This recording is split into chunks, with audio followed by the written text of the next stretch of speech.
and welcome back to the channel, Dan Who Reviews, as always. My name is Dan W. Make sure you follow me on Instagram at It's Dan Who, and you can tweet me as well on Twitter at Dan Who Reviews. And as always, I'm here with my co-host, Hero Collections, aka Brandon. How are you doing, my friend? Merry Christmas. Good, thank you, bro. How are you doing? Yes, Merry Christmas Eve. Yeah, it is amazing that we are here. We are at week 20, I believe. That's crazy, crazy. It is really crazy. I mean, where did this year go? God only knows. I know for everyone else, this year probably went slow, but for me, luckily I haven't stopped working, so this year seems to have whizzed by. But I'm sure everyone is glad it's coming to an end anyway. Yes, absolutely. It flew by, and it was another historic year, if I do say so myself, for collecting and for Marvel Legends in particular. Indeed, we could have a whole stream about everything else that went on in the world, but we won't. We'll keep it positive vibes around here and have a happy distraction, of course, which is action figures and Marvel Legends. So before we say hello to the chat, by the way, so get that up if you can, Brandon. I just want to say for anyone watching on the replay, this is our Marvel Legends top 10. However, I do have some rules because last week we did our ultimate wave where we picked a figure in each wave and then our favorite builder figure. So that is a video within itself. You can go back and watch that if you want to.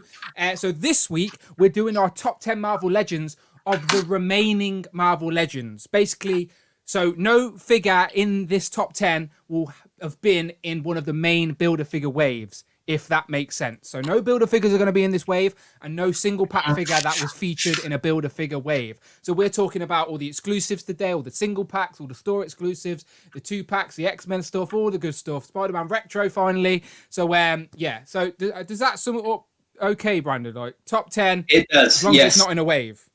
Yes. Good. It's exclusives, it's retros, it's fan channel figures, it is all that kind of stuff. I'm with you. I have them picked out. I'm ready to go. Yeah, so this was a little bit harder than I thought. As I said, work's kept me really busy this week. So my list was literally my list changed every day. Every day I'd have a notepad up on my phone and I'd start moving stuff around. And literally 10 minutes ago, I literally moved something out of the top 10 entirely. Really? Yeah, because I like everyone else, their opinion changes every day. And my list isn't, as I said, for me personally, my list, just at the top before we get into it, isn't what I think is the most articulated and creative and best sculpted and painted and all of that. Mine is just what I have enjoyed the most this year.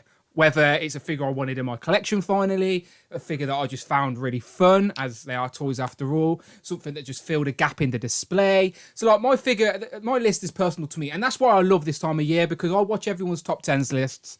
And I do enjoy seeing everyone's perspectives and why they've put stuff in the top 10. So obviously today we want to get the chat involved as well. You can tell us some of your favourite figures.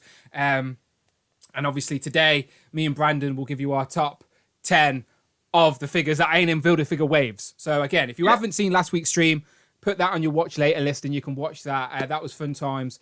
And hopefully today we can have more of the same. So Brandon, do you want to say hello to the chat?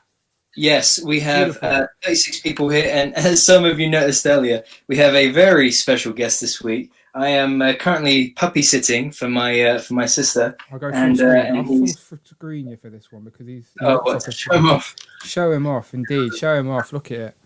Okay, give us a second. Here he is.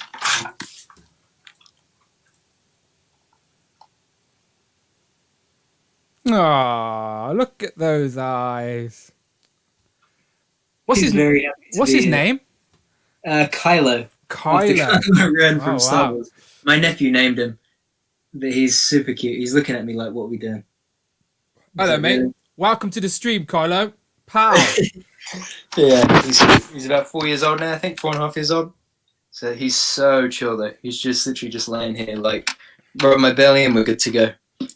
So yes, we have a very special guest.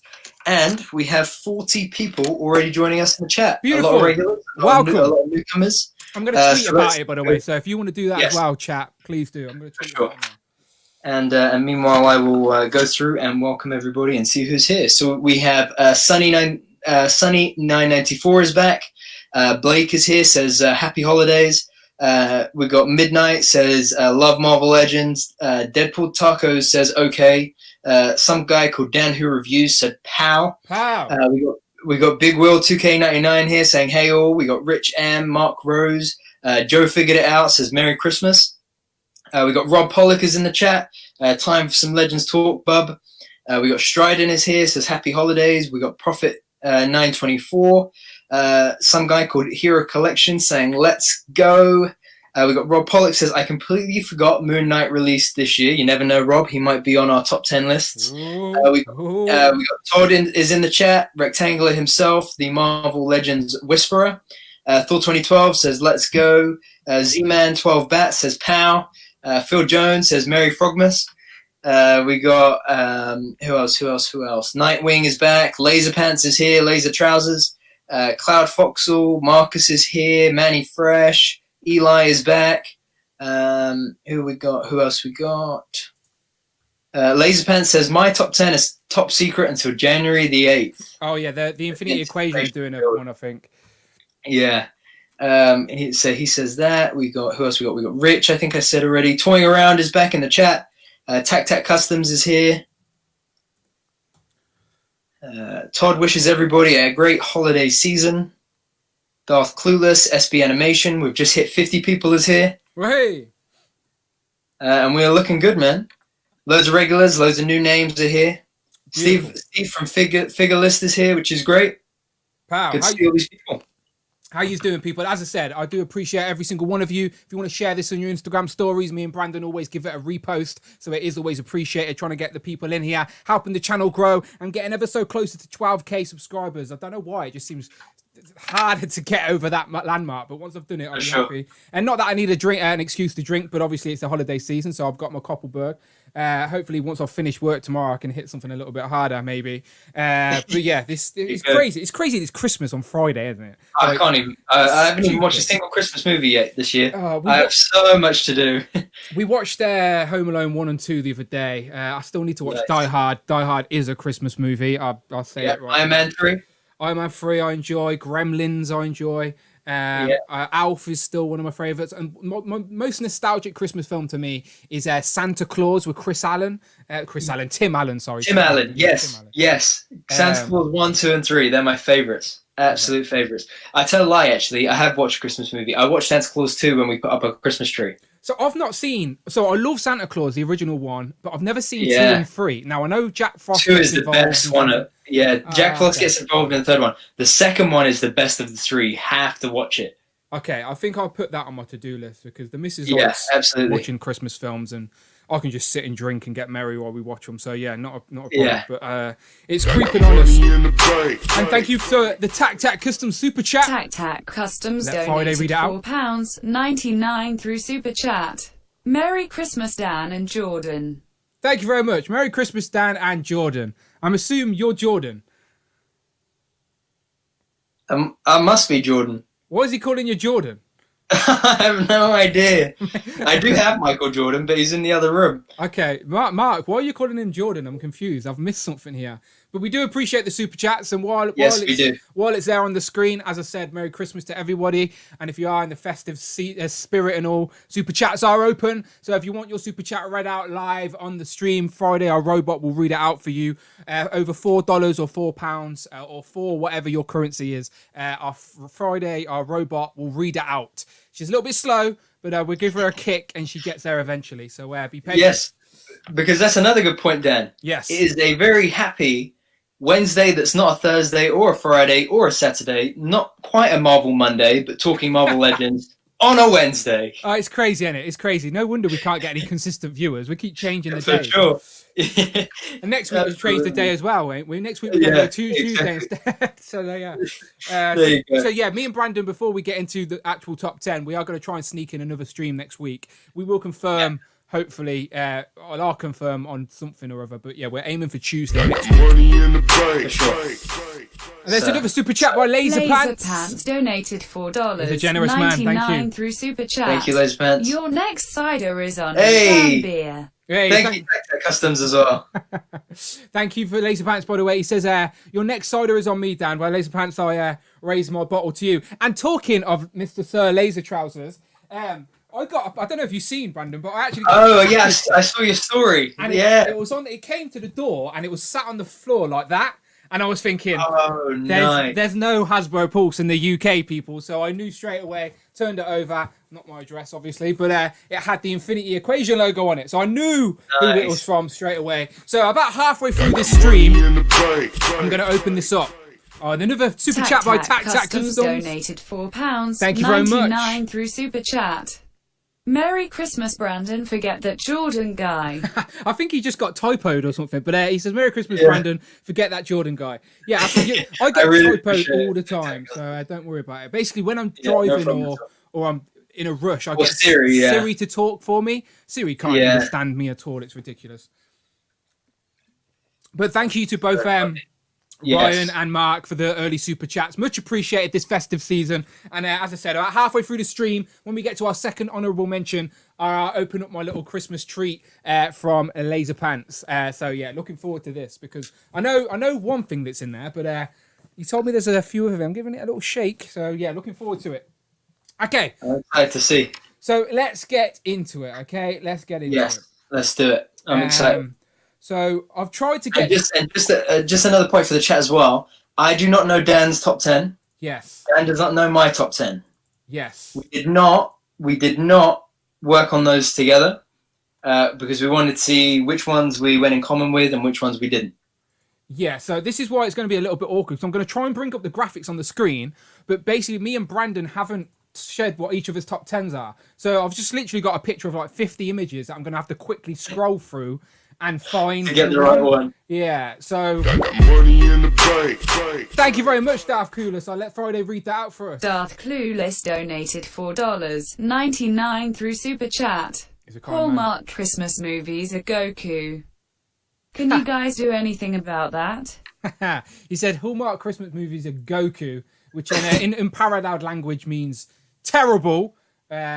So there's nothing I can do about that. I just don't watch Christmas movies, I've suggested, Darth Clueless. Don't watch them. Watch anything you want. It's Christmas. It's your time off. Right. Thank you, Darth Clueless. There's another one there from Big World 2K99. Oh, beautiful. Let's see if Friday will read that out. I'm literally... Okay, so I've got my first honourable mention up. So as I said, the way we're going to do this is honourable mentions first. A top 5, top 10. I let Big Will 2K99. I let Big Will 2K99 donated £5 through Super Chat. Merry Christmas, boys. Loving the content, and this is becoming a weekly ritual for me. I do blame Dano for his reviews destroying my willpower. Willpower. I like what you did there, Will. Big Will with the willpower. But yes, Big Will 2K99. Thank you very much. Honestly, much appreciated. I'm glad that you're joining us each and every week. I love seeing the regulars expanding. Now we're doing this consistently. As I said, 20 weeks, which is crazy that we've been that consistent. Yeah. And we plan on continuing in the new year, people. So you're not getting rid of us. The whole way through. Yeah, so Merry Christmas, boyos. Loving the content, and this is becoming a weekly ritual for me. Do blame Dan for his reviews destroy my willpower. Well, I do apologise. I'm still trying to get through some reviews, Brandon. I haven't even opened my Joe Fix-It wave yet. I need to get that. Really? Yeah, like I threw up 2 reviews yesterday. Because I just I need to start getting through these. So yeah, I'm getting through it. I'll try and get the Joe Fix-It up before the end of the year. I'll try, but we shall see. Okay, I'm getting into it, Brandon. I'm doing my first one. Yes, let's go. Okay, so honourable mention first, then 9 to 4, 6, then another honourable mention, then 5 to 1. And again, the rules are any figure Marvel Legend that came out this year, except for figures in a wave or a builder figure. So that includes store exclusives, fan channel exclusives, single card releases, retros, special anniversary figures, all those kinds of stuff.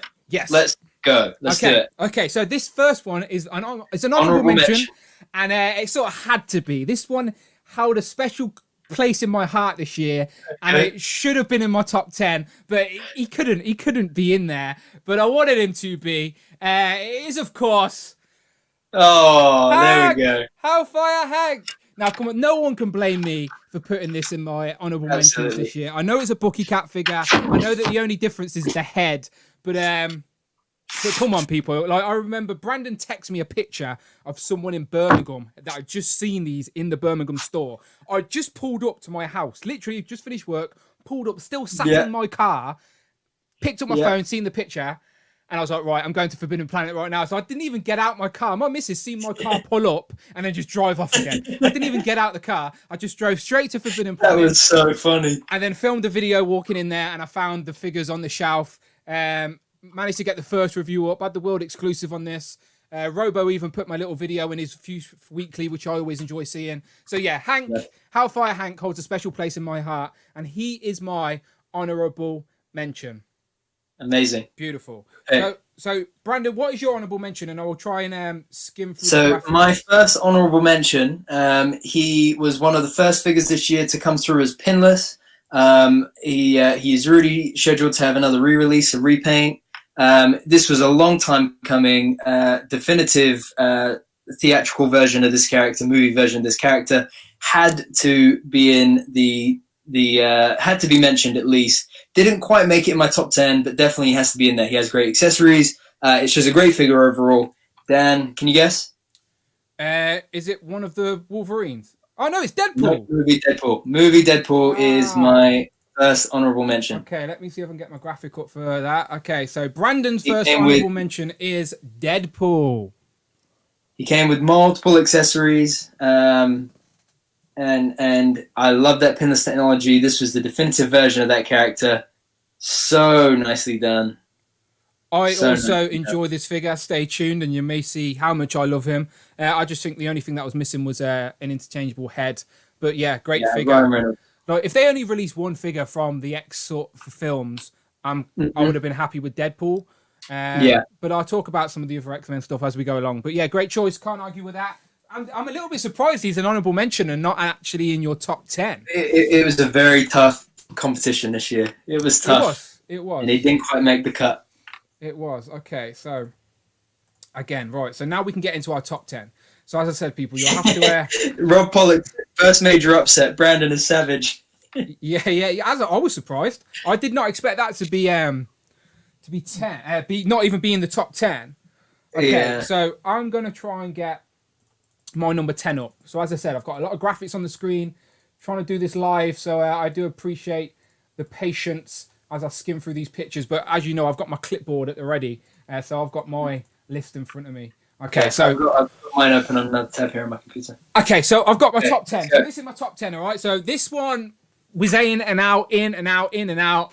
And they eventually got in there because anytime Hasbro make me buy more than 3 of the same figure, then surely it's worthy of being in the top 10. It's the Stepford Cuckoos. Nice. Now, really nice. I know this is a female figure. She doesn't have double jointed elbows and all of that. But as I said, like, this year's been a really great year for X-Men, especially for the Hellfire Club. Stepford Cuckoos need to be in your Hellfire Club display, whether you buy 3 of them or the 5 in one or however you want to display them. But as I said, she's essentially an army builder, even though she's not technically an army builder. Like, so as I said, anytime Hasbro can make you buy a figure 3 times and you're not even complaining about it, like you're genuinely trying to track down 3 or more. I ended up getting 5 of them. I've still got a couple in the box. I even got some custom painted ones as well. So yeah, Stepford Cuckoos. Again, I know it's not the most articulated and all that, but for me, it's like what I enjoyed seeing in my collection. And we got these early in the year.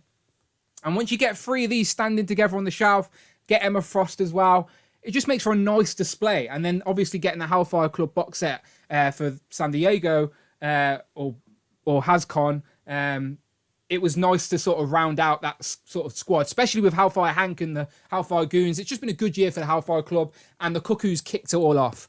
So yes, I think she's a great figure. 3 interchangeable heads. You can display all the blonde ones if you want, or as I said, you can mix it up with the bob and the red head. I can't remember all the names. It's Celeste, Mimi. Yeah, I was about to say that. I was trying to think of the names. Rob Pollock will probably know all 5 of the names. But it's Celeste, Mimi, and something. Someone in the chat will let me know. But Stepford Cuckoos is my top 10. That's my 10. Nice. Okay. So where my number 10. So I'm similar to you, Dan. I have different reasons for picking these. And this particular figure.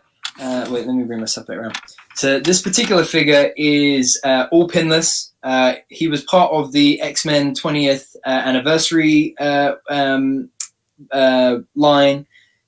Is a real favorite of mine. I didn't expect that this would be in my top 10 at the start of the year.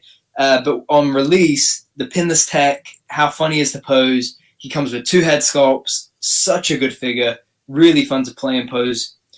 Play with and pose. Can you guess before I show? I'm trying to skip through the pictures to get to a pinless. It's not War Machine, is it? Not this. It is. Old Man Hawkeye. See, our lists are different, but that's a good thing. That's a good thing. Yeah, okay, Old Man Hawkeye. The graphics here somewhere, people. Right, okay, so obviously this guy came in a 2-pack with Old Man Logan. So yeah, there's our 10. So that's Brandon's number 10 for anyone keeping score.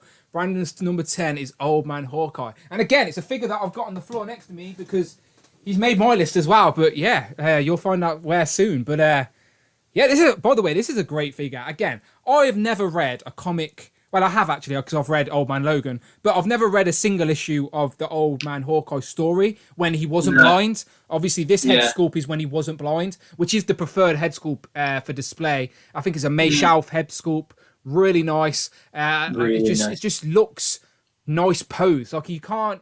It's hard to get this guy standing looking boring on the shelf. Do you know? He's a bit more the way the hair's flowed and the accessories. You can either have the old school bow like I've got there, or which one have you got? You got the more modernized bow.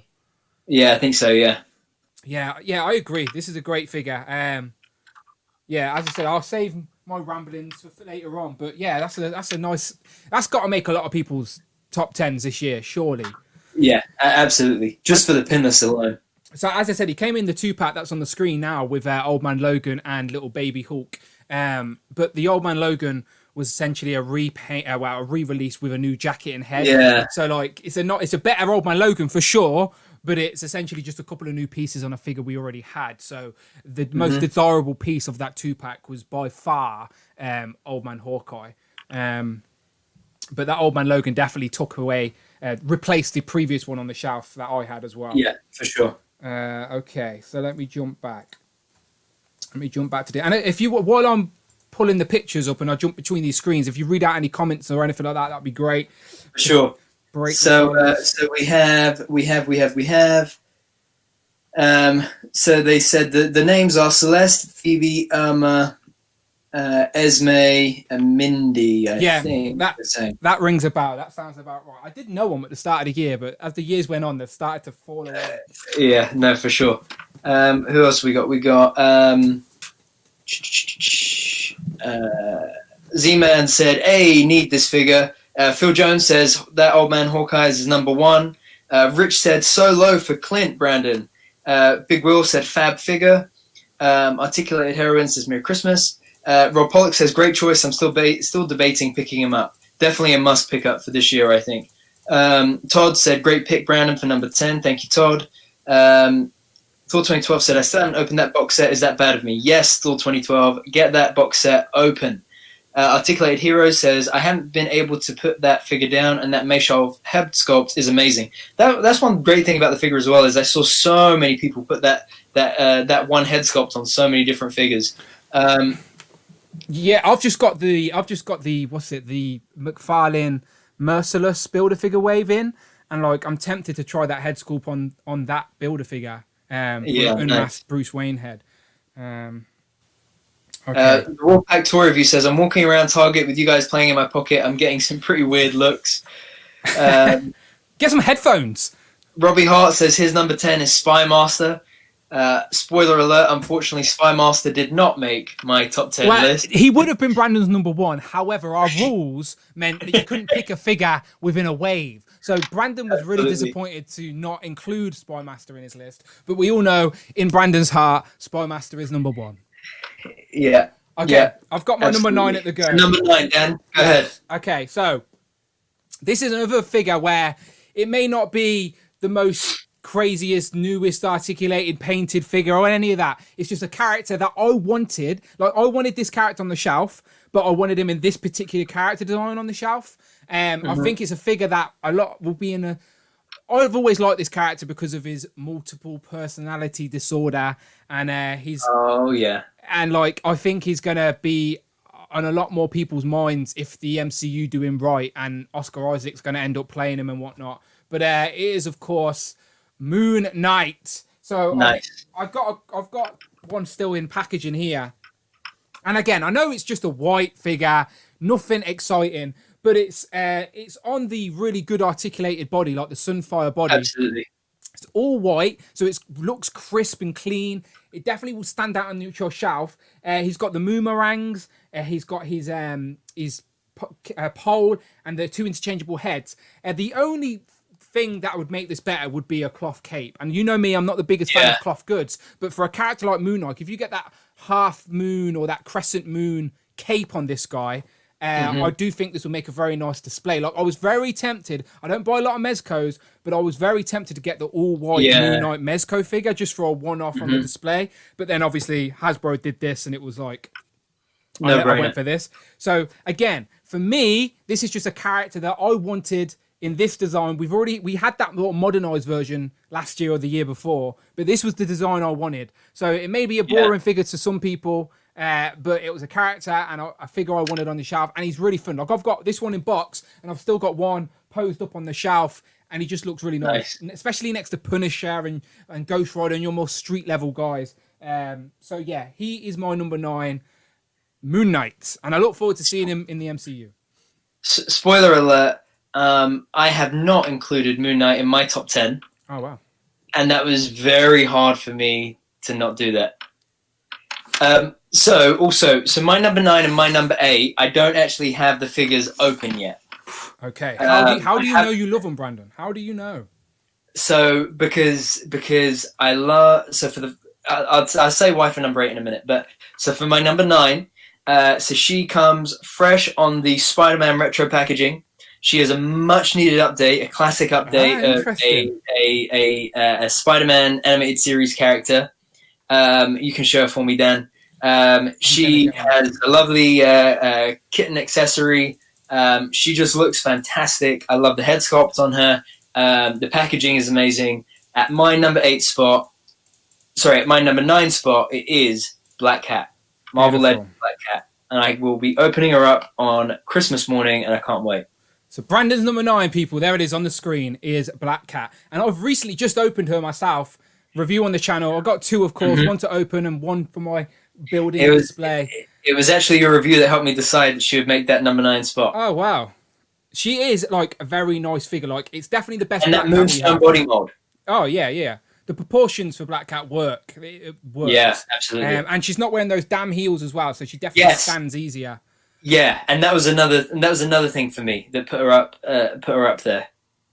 For sure. And the face sculpt's really nice. Someone told me in my comments, it's I can't remember if they said it's a Jean Grey, like a repainted same Jean as Grey. Phoenix. Yeah, the Phoenix head sculpt repaint, which I didn't notice at the time of review because my Phoenix is still in the box, as you know. But it's very nice. Very, very nice. And it's like the previous one, it's upstairs in a box now because this one has obviously replaced it on the display. But the previous one held up on, like the one from the Ultimate Green Goblin one, held on to display for a long time. It was crazy how better this one was when you compare the two of them together. Like the other ones, the skin tones were all different. It was like the shading was blue and not black, and you didn't realize how blue it was until you put it next to this one. So, Felicia Hardy, great choice for number 9. No complaints with that. Again, you know me with the retro stuff. Any retro, I could do a top 10 with all the retros this year. Absolutely. The chat are loving it. They everybody agrees Moon Knight is an amazing figure. Thor 2012 says Moon Knight is dope. He's honorable mention for me. Robbie Hart says they should call him Fingernails Knight. He throws fingernails clippings at the bad guys. They do look like fingernail clippings, I'm not going to lie. Yeah, Strident says great figure, better than the modern one. Jesse says I got him and sold him. I like the previous one. And then everybody guessed right. Yeah, Black Cat is my number 1. Marcus makes a good point. Almost at 100 viewers. We are currently at 98. Oh, okay. I've got the remote ready, people. I've got the remote. If we hit over 100 viewers, 99. And I will. 99. The lights will start flashing. Christmas season. I might even put on blue, red even. Z-Man makes a good point. He says, make sure to heat up the arm as the cuff can snap off on some figures. Oh, not good. I will make sure to do that. Rich says she's good for an animated Felicia, but the Terry Dodson Goblin Wave cat is still my favorite. And then Cloud says, older cat does have a lot of blue and can't stand worth a damn. She's leaning on my Kingpin. Yeah. Oh, we're 102. Boom. Whoop, whoop. Okay, let's go full screen for this. I'm sorry, Brandon, but you're going to have to disappear for a second. No, you're good. Let's go, people. 100 viewers. I appreciate it. On this Christmas, on a Wednesday. On this Wednesday Christmas episode.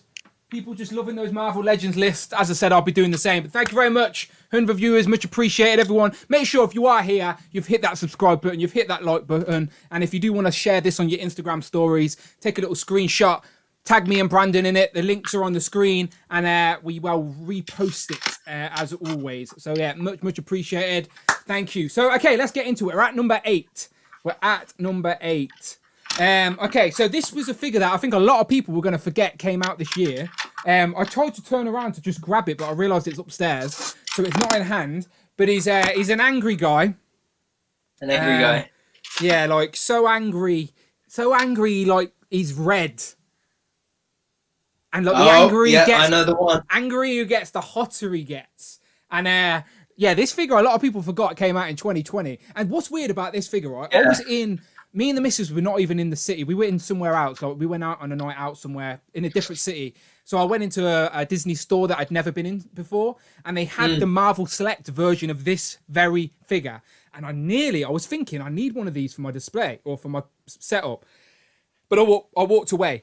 That very same day, while I'm walking around that same supermarket or whatever it was, it wasn't a supermarket, like a mall like type thing, shopping centre, this got leaked. This got revealed. So I was like, that's so funny. How weird is that? Like, and that's why that story really stays with me, because I remember me buying the Marvel Select, and then that same, like, within that same hour, this figure, it's like Hasbro see me about to buy it and went, no, don't, quick, leak this footage so Dan doesn't buy the Marvel Select. Dan doesn't buy it. Yeah, crazy. But it is, of course, if you couldn't tell, it is General Thunderbolt Ross, a.k.a. the Red Hulk. And I loved, and I remember taking a picture of this, and I put the Ultimate Green Goblin fire effects on his arms, which I think really made it pop. I weren't the first person to do that. I copied someone on Instagram, I'm sure, but that was the way he was on my display for a very long time. And yeah, he gets 2 interchangeable hands, but only 1 interchangeable head. But if you're only going to have 1 head for a Hulk figure, I think the angry pose is perfect, because Thunderbolt Ross, the angrier he gets, the hotter he gets.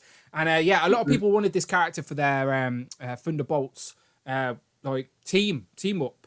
Yeah, true. So yeah, he was a sought after character, and it's a great figure. It's the same body mold as the Green Hulk, retro Green Hulk, and the Hulk from the 2-pack with Wolverine, first appearance Wolverine. The only thing I don't like about this figure is that the butterfly joints are in the back. So he can like put his arms all the way back, but he can't do the clap. He can't come forward. And I know Thunderbolt Ross isn't the one that does the clap, it's Hulk, but I just don't understand why that articulation doesn't carry all the way forward. Probably aesthetically, they didn't like the cuts in the chest, maybe. Because that's really big. But great figure. So that's my number 8. Really amazing figure. Great pick. Okay, so I'll jump back to the sharing screen, and then you can start teasing us. And see if I can line it up. Yes. So my number 8. Again, I haven't got her open yet. But she was part of. She was part of the X-Men 20th anniversary line.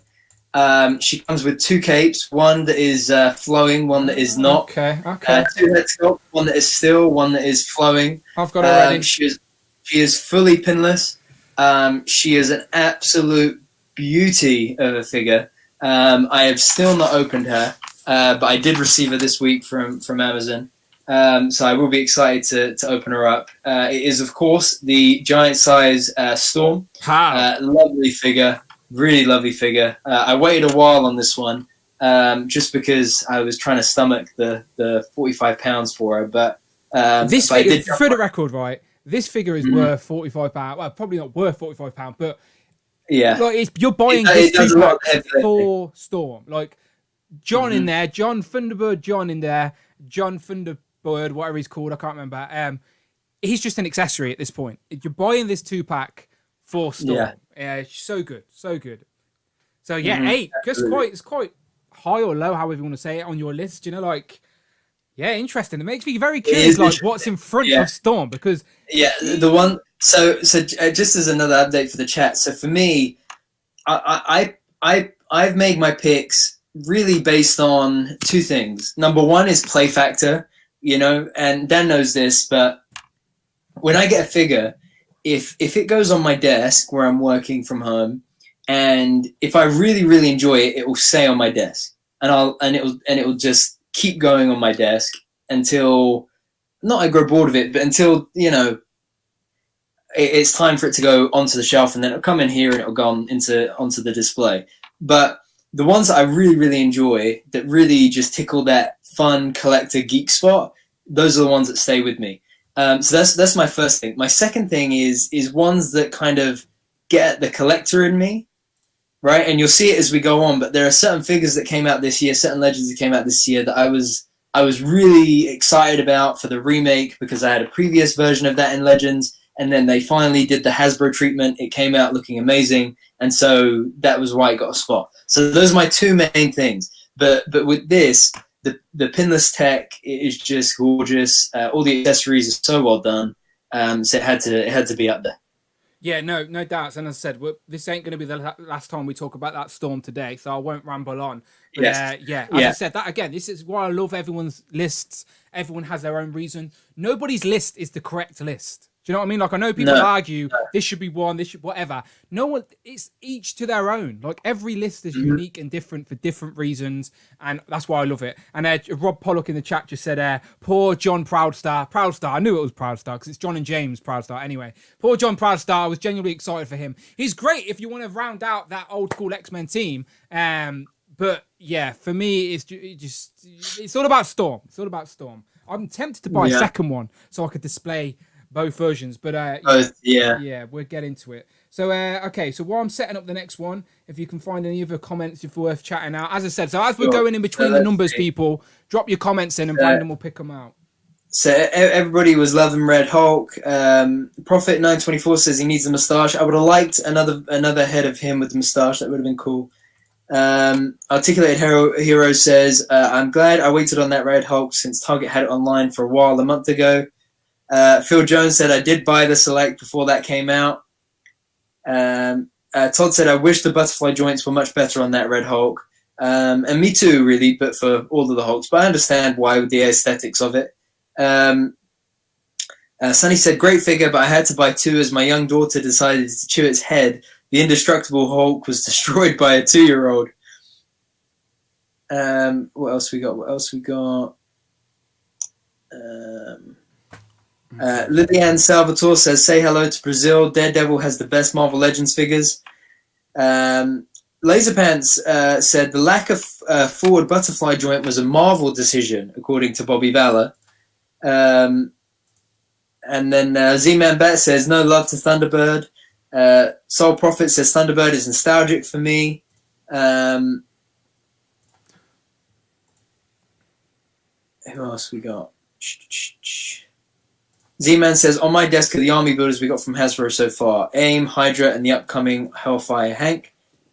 Jay Roach says, love that Storm. Logan says, Storm is in my top 20 and Thunderbird isn't that bad, but he looks good next to Sunfire.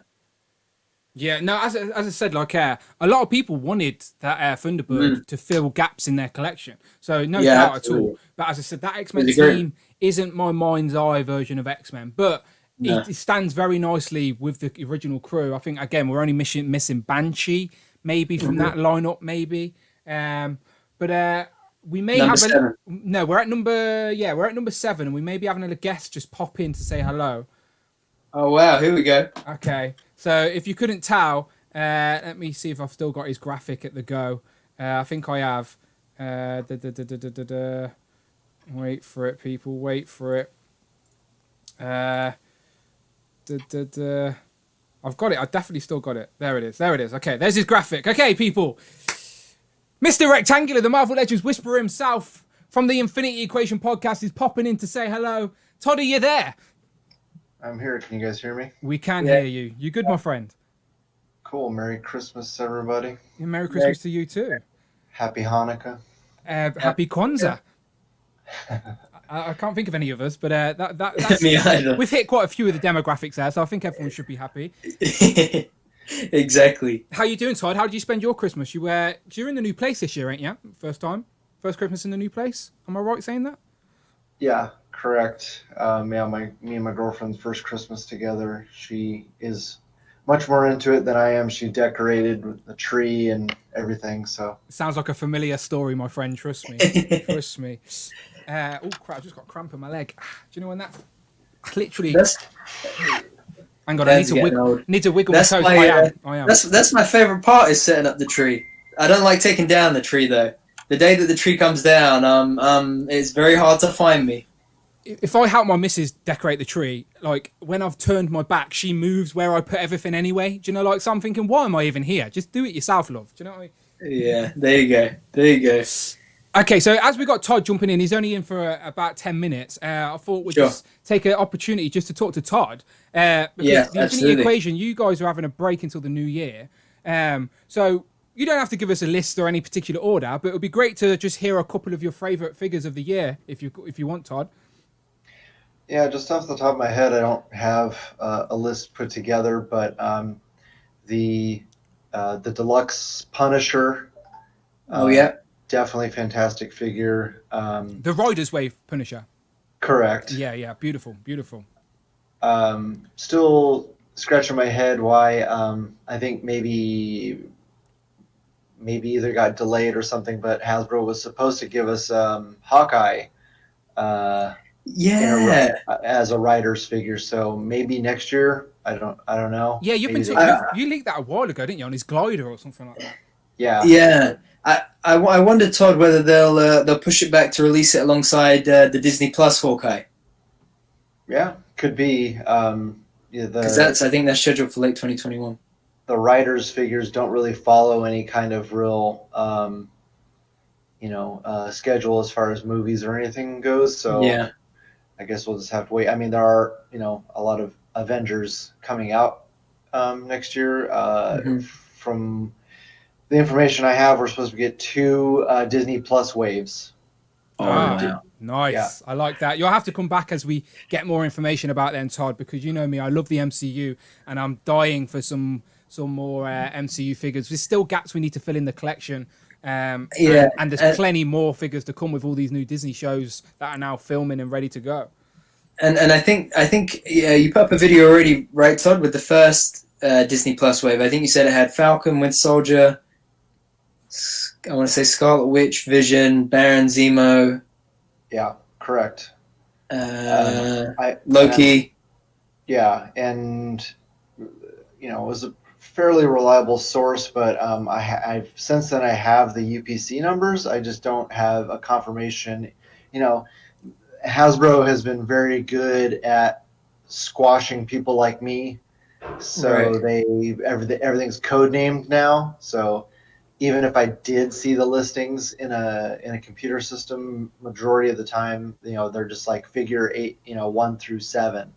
Yeah, it always makes me giggle that sometimes things we do in the community, especially you, Todd, with your leaks and stuff like that. Like, you're not actually doing anything wrong. Like, this information is accessible, everyone can see it, but it genuinely then affects the way they do business moving forward. Like, because there was a time they weren't doing code names. It was just the figure was in the system as what it is. And then it must have been videos like yours that made them change them to code names.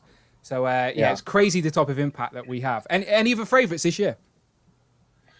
Let's see. I mentioned on the Infinity Equation show that if Shang-Chi had a better hip range, he would have been a damn near perfect figure. So Shang-Chi is definitely on my list. Oh, we'd get another one of them next year, 100%. Gotta be. Yeah, well, I mean, I'm sure we'll get a movie version. It's just frustrating that a figure like Doctor Doom, who's also on my list, has better hip range motion than Shang-Chi does. Yeah. It's like, what are you doing? he needs to be on the waist ball joint with the ab crunch, rather than just the crunch. Yeah. Well, it's just going that extra mile when you have a very acrobatic figure. I mean, a lot of the Spider-Man figures don't even have that great of hip range. It's like it's not really excusable. Hopefully that'll change with the Spider-Verse stuff, though. Yeah, that Retro Wave Spider-Man is really good. It would be probably on the bottom of my list because it's not at the top because it still they had an opportunity to give us pinless joints, and they dropped the ball in there. And I do not like the neck, the head. That joint is terrible.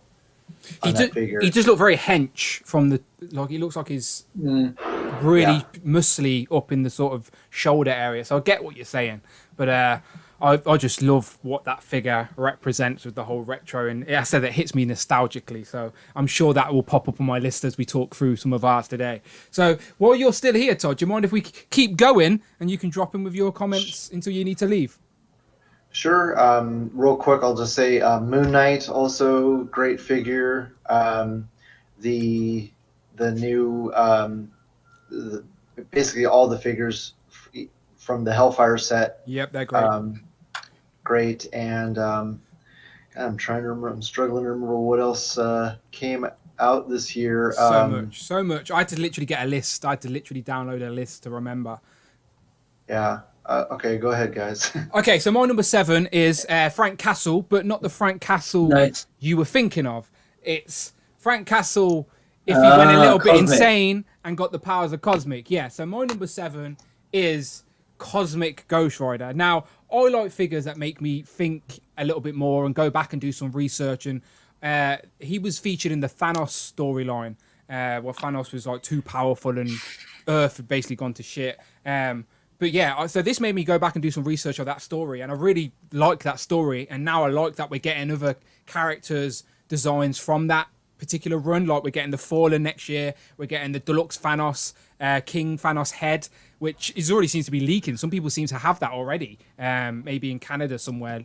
Oh yeah, I saw. But yeah, I like, and it's just a unique figure. Like he looks great as a display piece on the shelf. Like I jumped to the big screen real quick. But yeah, this is my number 7.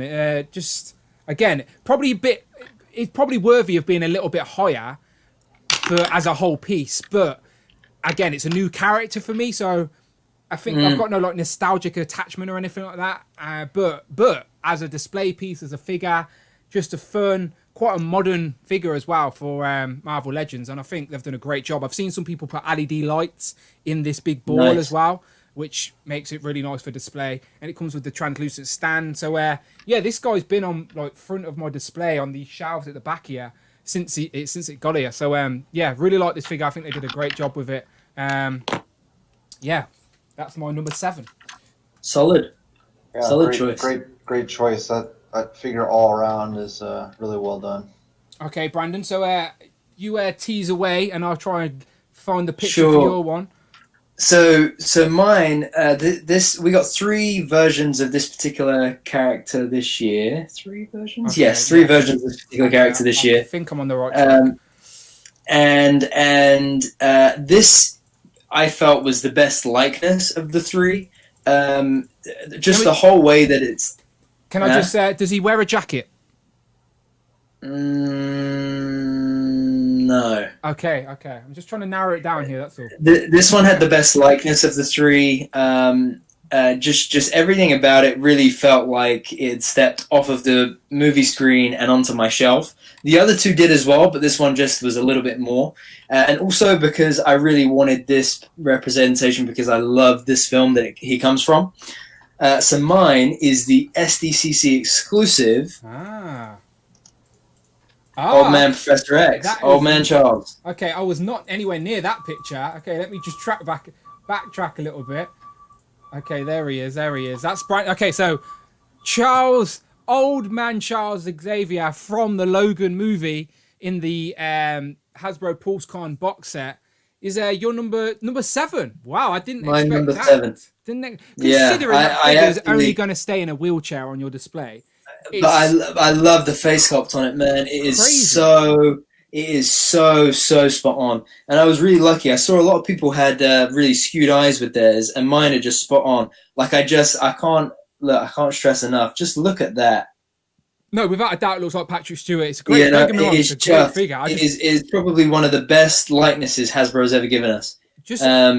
I just wasn't expecting that to be in a top 10. Do you know when I think like fun factor and all of that, and I think it's a great figure, but it's more like I know people that do ACBA may do a little bit more with him, but for me, he's just going to be sat in that wheelchair for the rest of existence. Yeah. Do you know what I mean? Like, it is true. But I just, in a way, he's a really great accessory for the Logan figure in that two-pack.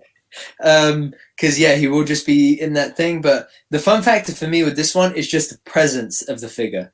Like some figures really just have like a presence. You're at the right age to have grew up with the Fox and X-Men. Yeah, and that as well. I was actually in Berlin at the time when Logan came out on a trip with my college, with my university, and that afternoon we had like some free time, and Logan came out that morning, and I went to see the first showing of it in Berlin, while everybody else went to this beer festival to drink beer. I went and sat center row in the middle of the center row for to watch Logan, and it just was like a really emotional experience after 17 years growing up with those characters. So I absolutely adore that figure. Yeah, I get that. I get the sentimental value that has. So Todd, I know that you're not the biggest fan or collector of the MCU and movie stuff, but did any of this X-Men stuff intrigue you this year? I did pick up the bomber jacket Wolverine, and nice. Really, really nice figure. I pretty much just got him to kit bash into Steve Rogers in civilian clothes. Yes, I've seen people do that. Yeah, I've seen people put a Wolverine head as well, or a Hugh Jackman head on the Captain America from World War II that came with Peggy Carter. Oh, yeah, that's a good look too. Yeah, I've seen people kit bash them. Nice. And I have to go soon, but I want to also mention Kang. That's a great figure. War Machine. If they'd given him guns on both hands, that'd probably be a perfect figure, and that might be my favorite figure of the year.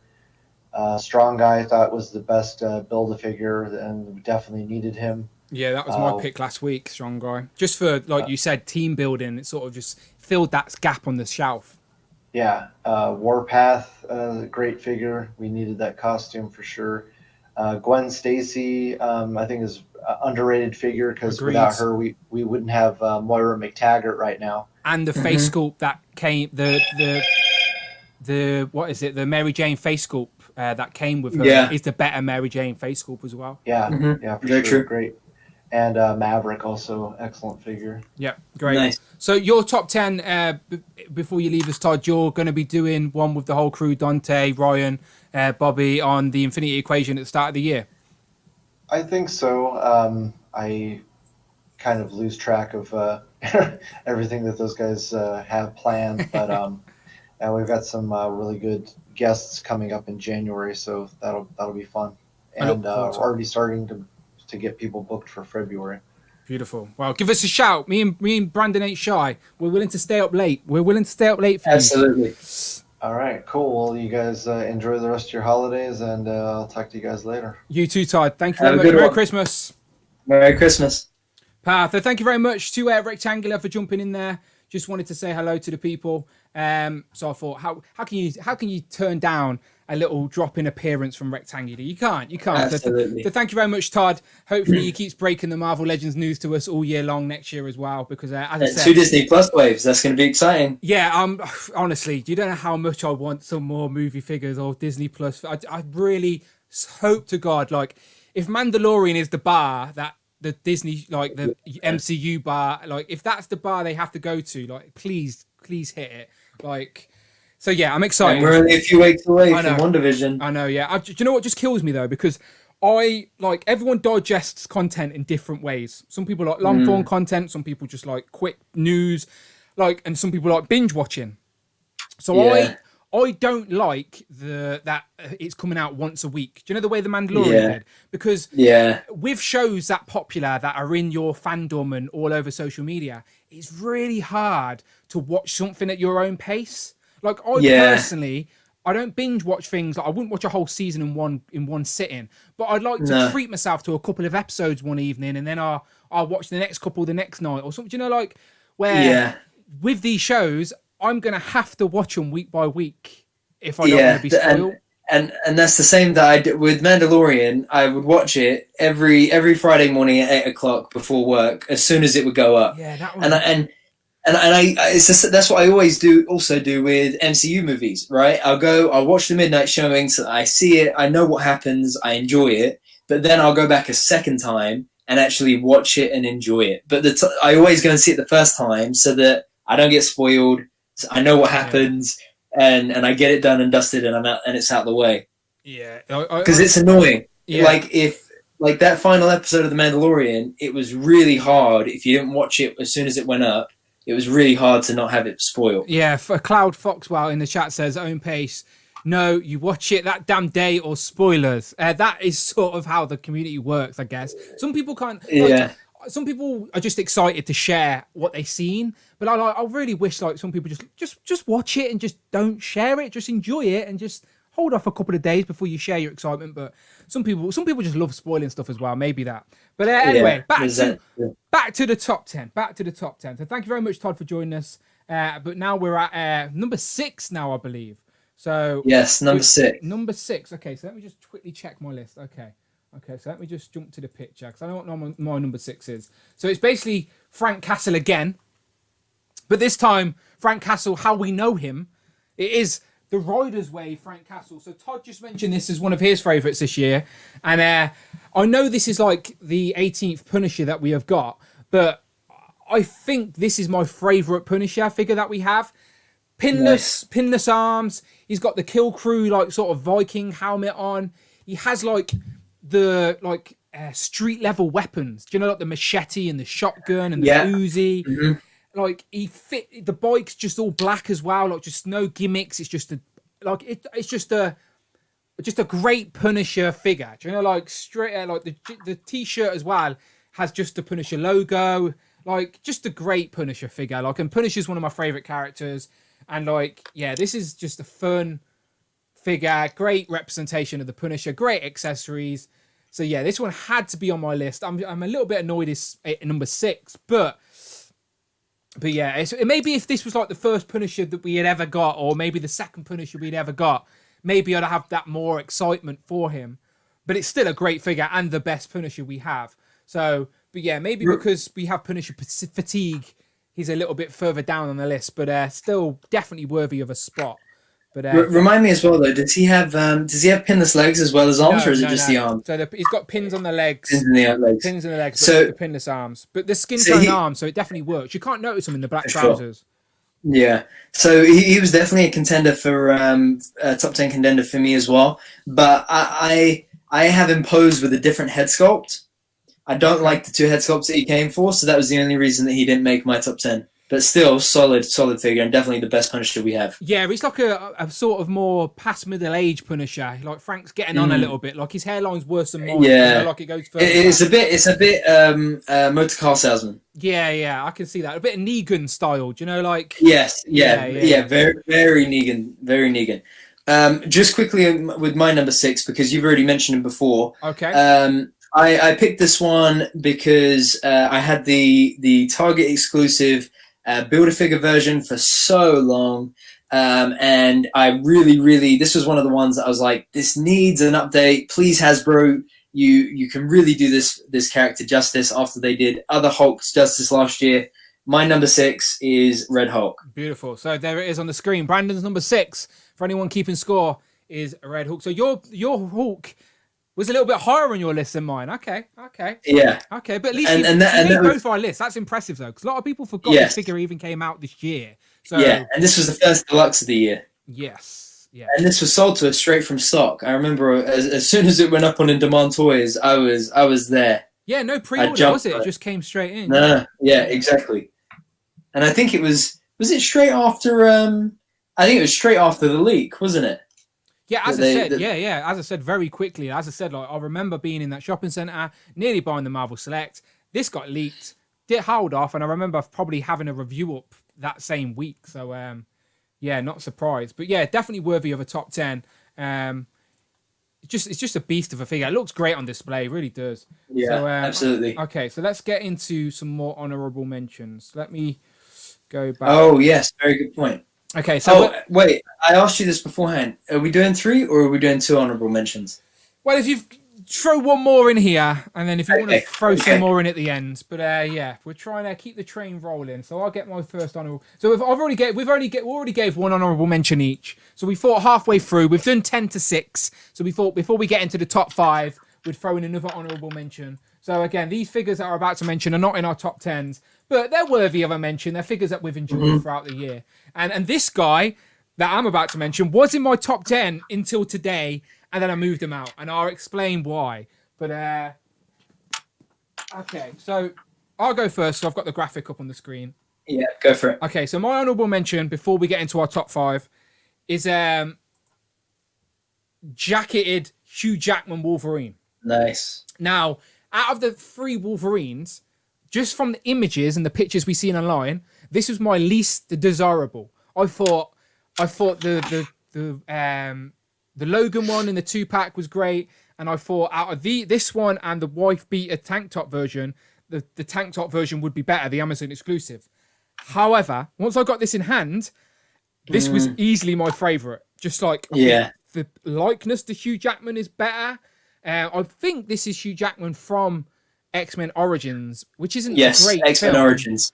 but it's just like that sort of look for Hugh Jackman's Wolverine sort of encapsulates, for me personally, my mind's eye version of Hugh Jackman Wolverine throughout that original X-Men trilogy anyway. So yeah, I thought the Fox X-Men figures were great. Like this year they were great, like little spin-off line. But like I wasn't asking for them, if that makes sense. Because now I feel like that corner of my collection is always going to be incomplete. Because I haven't got Halle Berry Storm, I haven't got Cyclops, I haven't got Jean Grey and Rogue, and so I feel like that unless Hasbro give us more, I'm always going to feel that I've got 3 Hugh Jackman Wolverines, a couple of Professor X's, a random Mystique, an inaccurate Magneto. Do you know what I mean? Like I don't hate the figures; they're great action figures, and for people that have wanted them, I can understand their excitement. But none of them made my top 10 because, as I said, the X-Men films were like past. It's all about the MCU for me now. So like going back was a nice throwback, but I'm always feel like my collection is going to be incomplete now. And I know I'm rambling, and I apologize, but hopefully you get what I mean. Hopefully you get. You make a good point. Yeah, like so. Maybe if Hasbro give us more, that section of my shelf would look a little bit more exciting, but they're probably going to be off in the corner of a display.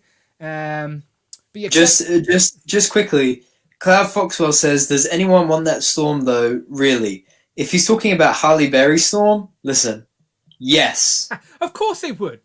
With a capital Y, a capital E, a capital S, and if you could have a capital exclamation point, I would put a capital exclamation point. If they gave us a 3-pack with the black X-Men suits from the end of the first X-Men film. Yeah, of Cyclops, Jean, and Storm. Exactly. Yeah, of course for sure. it would. 100%. Of course it would. People 100%. were expecting them to be announced as the HasCon San Diego Comic-Con exclusive because it was the obvious go-to. We've got Wolverine, we've got Professor X and Magneto. Yeah. And no one thought they would be able to do Logan either. So Logan. I think people would. Again, it depends on what generation you like. Brandon grew up and those films were out as he was growing up. So they were probably a bit closer to Brandon's heart than mine. I was aware of them, but I wasn't all in on them at the time. Like I went back and appreciated them a little bit more. I enjoyed them, but I wasn't as big into it as I am now. Like the MCU just clicked with me a different way. But yeah, I just always feel like that section of my shelf is going to be incomplete, but they are great figures and worthy of an honorable mention. And out of all of those, I think the jacketed Wolverine was the better one. So that's my honorable mention. What about your next honorable mention, Brandon? So my next honorable mention, this guy is a remake, and I wasn't really like that excited for him until I got him in hand. Okay. But he is so well done this time around. So well done. The additional sculpt, the additional paint apps, you know exactly who I'm going for. He is huge. He is a build-a-figure the first time around. But this Cull Obsidian is just a beast. And I mean, it was painful spending the money that I had to spend to get this 5-pack. I stress that. It was really painful having to pay to get this. But just because I got them all already, but I know exactly why Hasbro did it. Fair play to them, and this really made the set well worth doing. They sold so accurate. that 5-pack off the back of that figure.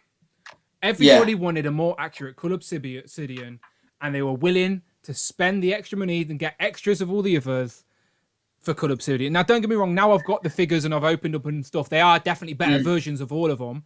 But the drawing point, the drawing point was Cull Obsidian, and like you said, makes such a difference. Now, I didn't put someone like him on my list because for me, it's just a redo of a very recent figure. Like it's just they've had time to make it how they wanted to, or because I feel like Hasbro would have given us that the first time round. If they had the concept art. Yes. So definitely, that's worthy of being number one. Do you know, like it's such a great figure, so accurate to the film as well. And just having him posed like that on the shelf, right? Exactly how he is in Infinity War with Ebony Maw. I mean, it is just that's another one where it literally feels like you put your hand into the screen, took it out, and put it on the shelf. Yeah, it is really, really well done. That scene where him and Ebony Maw are on the road speaking to Cap and Cap and Doctor Strange. I'd love to see someone customize that weapon, but with like a chain. Do you know, like maybe cut it in half and attach the chain to it or something? Like that would be really nice. But yeah, great honourable mention. As I said, that's if that wasn't a re-release of a figure that we only got last year, then probably would have been a top of a lot of people's lists. But a couple years ago now. But it is the way it is. And again, I'm not mad at Hasbro for that one. We've explained many times.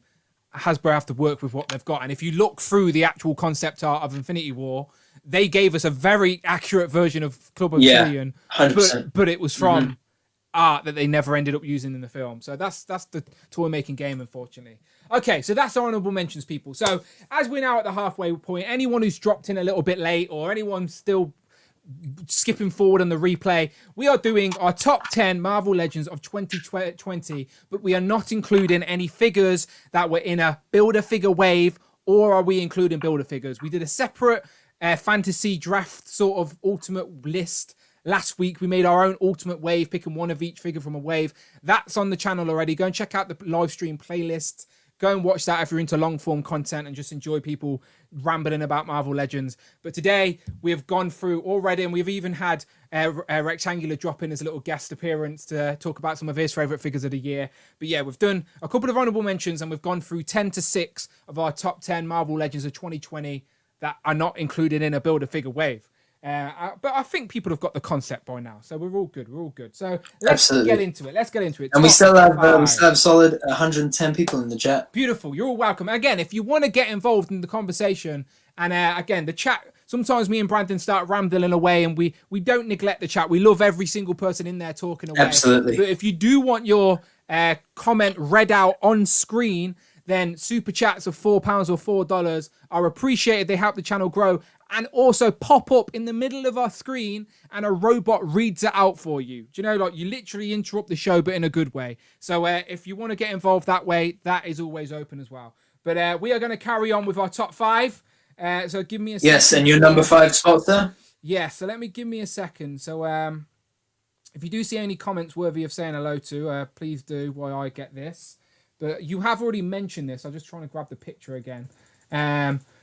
So I can't remember where he was on your list. Was he 9 or 10? But my number 5 is movie Deadpool. Now, nice. Do you know I mentioned a minute ago, like, we got a couple of the X-Men figures from the Fox films, and they're great figures, but I feel like that collection is going to be incomplete. Now, they could have just gave us this one figure, and nobody would have complained. Do you know, like, this is just a great... Respectfully disagree. Do you reckon if they only give us this figure, you'd have people complain? In comparison to the X-Men films I'm talking about? Well, it would have been cool, but like I think Hugh Jackman Wolverine was the number one. If this was a one single packed figure, not the dusty grey version that's getting re-released, but this wasn't packed in with Megasonic Teenage Warhead and was just a single release this year as an exclusive, and we never knew nothing about the other figures, no one would complain. Where's Megasonic Teenage Warhead? Would they? No. But I think people would then say this is amazing. I wonder if we'll get Hugh Jackman Wolverine for sure. There's no way I can see people saying, why didn't we get why did we get Deadpool but we didn't get? Well, I would understand because Hasbro are like the modern era of Hasbro. Like Deadpool's a modern film, so it makes more sense for them to make this than it does. And going. Why have you made a figure from 10 years ago? Do you know? No one would argue, and no one would use that as an argument. If you know what I mean. But Hugh Jackman as Wolverine is still iconic. Don't get me wrong, I completely agree. As an iconic character, worthy of a figure. But I think just in modern day toy making, no one's going to argue. Hang on, give us Hugh Jackman Wolverine from 10 years ago before you give us Deadpool. I don't know people. I don't think people would have complained, but I think there definitely would have been the follow-up question. Especially because Logan was the Old Man Logan film was a few years ago. But I think the other thing about Deadpool that you make a really good point with is. It's likely we will see a Deadpool 3 somehow from Disney at some point in the next 5 years. He's going to make an appearance through the multiverse opening the gates. Surely they're going to find a way to keep Ryan Reynolds Deadpool the way he is. Yeah. Continuing. He can still live in his own little continuity, but within a multiverse or something. Who knows? And he can crack jokes about the multiverse as well. Who knows? But great figure. Very, very good figure. This shows you what Hasbro can do when they have time. To get the figure right. The only disappointing thing about this figure were the guns are holstered. They're like sculpted in. I've seen a lot of people that's why pry them open. I've not tried to do mine. Maybe I will, but it doesn't bother me too much. But I know for some people doing ACBA and stuff, it does. But it's not the last time we're going to see this figure. We're going to get the greyish-ish. I say ish because it's greyish. But yeah, like great figure. And it's just probably for me, this is the best movie figure that got released this year. That wasn't a re-release because Cull Obsidian's obviously better than this guy, but that was a reissue. So do you know what I mean? Like this is. I do. I know what you mean. This is up there. Solid pick. Okay, so that's my number 5. Okay, that's my number 5. Okay, Megasonic Teenage Warhead didn't quite make my list, but mine neither. But yeah. Okay. Yeah, no, not at all. What have you? She didn't even make my top 20. So what I'm currently posing right now for my number 5 spot. This one was really close to my heart. I grew up with the Toy Biz version. I used to love that figure as a kid. He was one of my favorite mutants. One of my favorite mutants. I absolutely adore this character, and especially because I grew up with the Toy Biz legend. And can you guess? Pyro? Yeah, man. Yeah, this is a great figure. Oh, man. When they announced this, I was so excited. So excited. 2 different head sculpts, the fire accessories, and just the body, the color, the articulation. Such a good release. I'm trying to find so good. Have you got you need to get that Boba Fett set with the extra flame effects. Like, he's on my display and he makes such a difference. Like, yeah, I remember you saying. Let me just quickly grab him. So obviously for your Brotherhood of Mutants, you want him standing next to Mystique. Hopefully we get a Toad soon. We get an Avalanche. I think Toad and Avalanche are basically the only 2 out of the original Brotherhood of Mutants sort of comic panels that we need. But yeah, look at the flame on effects there, people. Oh yeah, that is solid. That is so good. Honestly, it's like £8 on Amazon for that set. Like, I threw away the fucking the Boba Fett and Han Solo. I didn't need them. I just wanted these accessories. But this could have been in my top 10 easily. Just for, like you said, a character that we needed an upgrade of. It's a great figure, great sculpt. Great articulation, great paint. He pops on the shelf, like just the colours. That's it as well. The colours are just so good. And the chat are agreeing with us. Midnight says Pyro's dope. Cloud Foxwell says, man, that Pyro might need to pull the trigger on that pack. Out of this 2-pack, Pyro's the more desirable. Which is interesting because that Rogue is sorry to cut you, is pinless, and I do love that figure as well. It's just I do love that figure. She didn't make my top 10, but I do love that figure. When you compare that modernized Rogue, well, sort of modern. That look's been around for a while, but people refer to it as the modernized Rogue. When you compare how sought after the Jim Lee style Rogue is to this one, there's a vast comparison. Do you know, this one's very accessible. So that sort of proves to Hasbro that it's sort of about the Jim Lee era, right? Like, don't get me wrong, this film this is a great figure as well, But out of the two Rogue designs, it's clear which one is more popular. But out of this 2-pack, you are not wrong. Pyro is definitely worthy of any top 5. I'm a little bit annoyed. And those head sculpts, man, just the how cheeky and sinister the grinning head sculpt is. It is just so good. I don't think I put him in my top 10. It's because these accessory pieces didn't come with him. I was just annoyed. Do you know, because if these accessory pieces or accessory pieces like this came with him, I reckon he would have easily been in my top 10. But I was annoyed that they didn't include. They give us the little hole, like it has little holes. Yeah. And not give us these, which are made by the same company. Oh, crazy.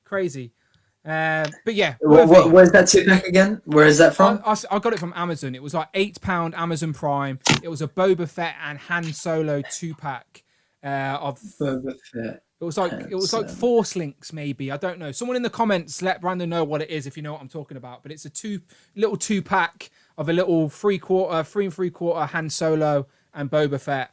And you get these little flame accessories for a Boba Fett backpack, essentially. Oh yeah. Oh man, what are the odds it's sold out now? But people, they make the difference. It's worth the extra. Oh no! It's worth the extra £25. Because I guarantee you that went up in price because people are buying it for this. It must have done. It weren't my idea. I stole this off someone online, but yeah, definitely worthy of that. So if someone can help Brandon out, let him know. Hit his DMs up. Yeah, it could be Force Links. Thanos the Mad Titan. Yeah, I think it is Force Links. The cheapest I'm finding it right now is £12. That's not so bad. Amazon and eBay always your first 2 goes. In the US, Profit's saying it's $19.90 now. So yeah, I do think I know it's crazy how things like this affect the market, but I think 100% those flame effects made that pack more desirable. 100%. Rich, the former Articulated Herons says Retro Rogue kicked out the Legacy Rogue like a hate-wearing Malibu Stacy knocking Lisa Lionheart to the curb. Now, I appreciate that because I'm a big Simpsons fan, so I love that Lisa Lionheart episode. It always makes me think of the Logan, the cowboy Logan we got, and it was like, oh, look, he's got a new hat. Anyway, Simpsons, people, Simpsons. I'm still building my Simpsons collection, by the way. I got another figure this week. Still building it, but I don't make that one public. Rob Pollock says that Rogue is really good, though. I don't think she would be slept on too hard. Just wait until we finally have is it Utopia team? Yeah, that design for Rogue has been in lots of different comics. She was like when Rogue was an Avenger, she was wearing that costume design. So that green costume is referred to as maybe the Legacy Rogue. Because I think in the Legacy X-Men, that's where in the Legacy X-Men in like the early 2000s, late 90s, maybe. I think it's the Legacy Rogue though. I could be wrong. Rob or Rich, help me out. But okay, so there's our number 5. So okay, that's cool. Let's get into number 4. Let me just check my list. My list is covered in legends currently. Okay, I've got it. Let me just pull the picture up. I'm trying to find what my number. Oh yeah, I know who's next. Okay, so you've already talked about this one, so I won't ramble on too much. See. But let me just make sure the number is right. We're on number 4, right? We're on number 4. Constantly changing these graphics. But here we go. So number 4. My number 4 is the Old Man Hawkeye. So Brandon's already talked about this, so I'm not going to go. I just think it was a character that, again, I was familiar with through the Old Man Logan storyline. But I think, like, this is just... It made me go back and find some more of the Old Man Hawkeye story and learn more about when he wasn't blind and he still had his sight and he was training Kate Bishop and all of that. And just a fun figure. I think the Mayshout sculpt is so dynamic and just so easy to look good on display. And it's all pinless as well. And you get a couple of accessories, 2 interchangeable heads as well. And both heads are so nice. I just think this is a great figure. Just... Bravo Hasbro, bravo Mayshout. Basically, get Mayshout to make all of your sculpts is what I'm saying. Yes. But it's so good. It is, yeah. So yeah, number 4. So fun and so posable. Number 4 is Old Man Hawkeye, just for fun factor alone and the uniqueness of it. Didn't have an Old Man Hawkeye in my collection before, so new character to the collection, tick, that's always a high point. No, this new pinless technology implemented, that's another tick. Great sculpt, paint, tick. Do you know what I mean? Just great accessories. definitely worthy of a top 5 for me. Okay, so number 4 for you, Brandon. So my clue is this is one of the few MCU figures we got this year. Can you guess just based on that? Is it Mr. Stan Lee? Oh, wow. You got it in one. Because I knew you weren't picking Black Widow. There he is. And he is technically an MCU figure. So, yeah, I love this Stan Lee, by the way. But it's about what it represents. Do you know? And it is Brandon's not wrong. It's an MCU figure. If you turn it around on the back of the box, it shows you it's from the first Avengers film, his little cameo. So yes, he's playing chess, and that chessboard that he comes with as well is it was a great accessory. I love the jacket look on him. I would have loved if they're given him better legs and better feet, because it is that Coulson body mold that is so prone to falling over a lot. But the likeness is fantastic. That grin is just so Stan. This figure was a long time coming. We knew that it was going to be a builder figure, not that Hasbro could ever comment on that. I know. They're genuinely still not allowed to talk about it, are they? No, still not allowed to talk about it. But I'm so thankful that they finally got this figure out there for collectors. I think it is the definitive figure for Stan Lee. I have the Hot Toys version of him as well, and it is so nice to have that 1/6 scale version of him and the 1/12 scale version of him. And that likeness just gets me every time. Yeah, great figure, worthy of being in the list for sure. I'm a little bit sad he's not in mine, but he is technically an MCU figure. He's on my MCU shelf, just like having his own. He's basically cameoing in my display as he's like hidden amongst my MCU figures on the shelf. So when I do my little collection video at the start of the year, I little play guest spot in the Stan in my collection. But what is it? I think Rich said, or I think it was Rich. Someone said that you could do a whole wave. Yeah, it was Rich. Said you could do a whole wave of Stan Lee, where you basically have Stan Lee of all his cameos, essentially. Yes, and you know what I would have as the builder figure? The think about your story today. Astronaut. Yeah, I knew it was there. I was about to mention I was in Forbidden Planet, and they're having a refurb, so their cabinets were quite bare, but they're in the middle with Stan Lee sitting on a rock, chatting to the watchers. Cool. Yeah, like I'd love that. I don't collect 1/6 scale stuff, but that would be an exception for me. Like the same way you've got Stan. Like, and I'm the same. Just an exception. He's my only hot toy.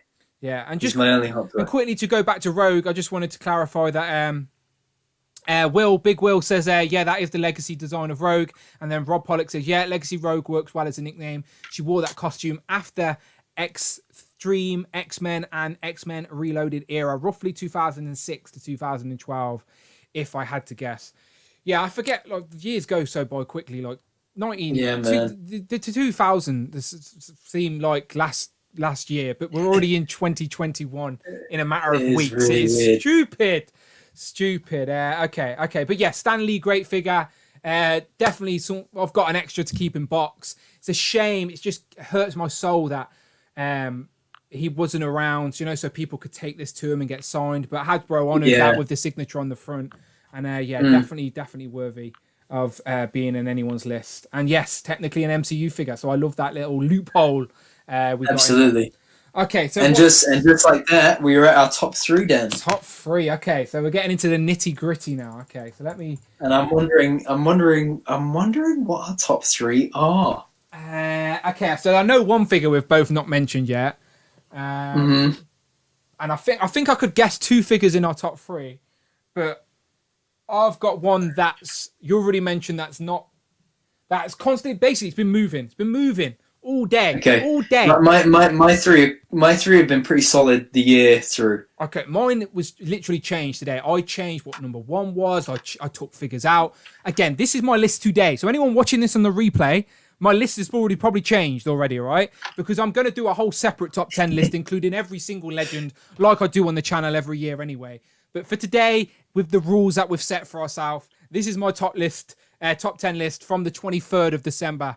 On the 24th, it will be different, I promise you. But today, number 3. Okay, let me get the graphic up.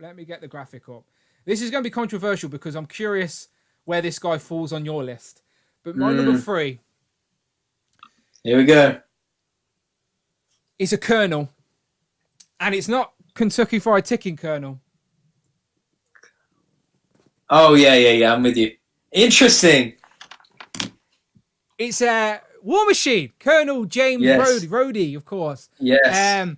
Love the flat top head sculpt. That's how I display him for me. Hell yeah, me I too. have his helmet. So he stands on display next to the 80th anniversary Iron Man. Mine too. And Iron Man's holding his helmet. So I have the helmet on my Rhodey, like just balancing on his nice. On his little gun there at the back. So I display him. When you get a head sculpt that good, you've got to display the man behind the mask. So you know what's really funny?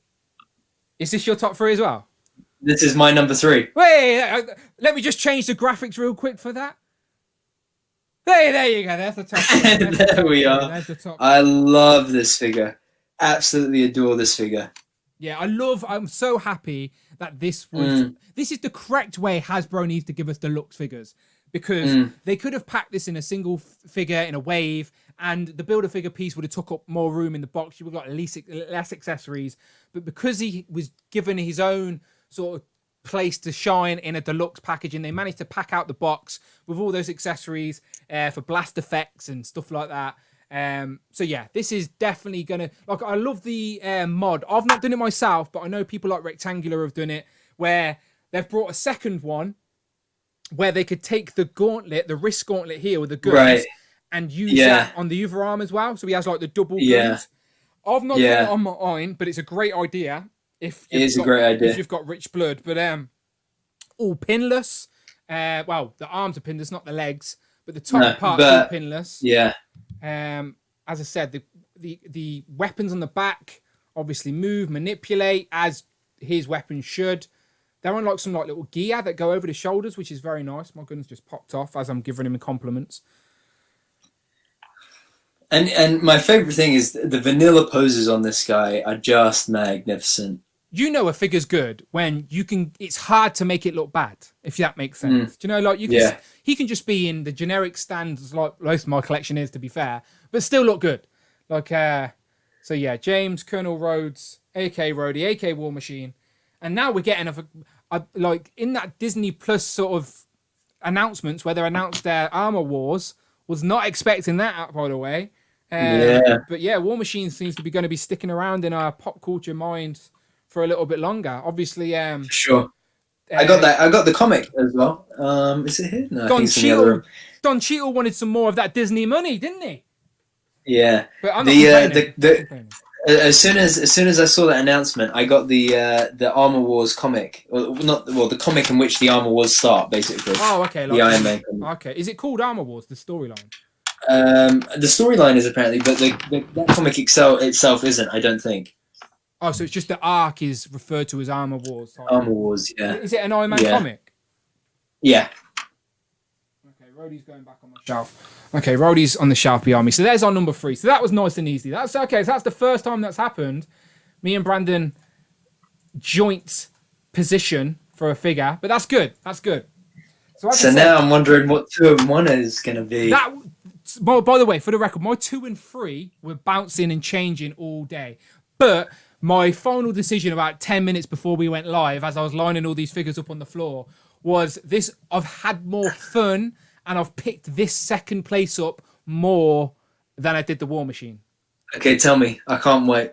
Okay, let me just find the picture because I think you're going to be a little bit underwhelmed, but I just think the fun factor of this one, you don't even have it yet. I don't even have it yet. No, but you've ordered it, thankfully, because I've been telling you to stop waiting. It is Storm.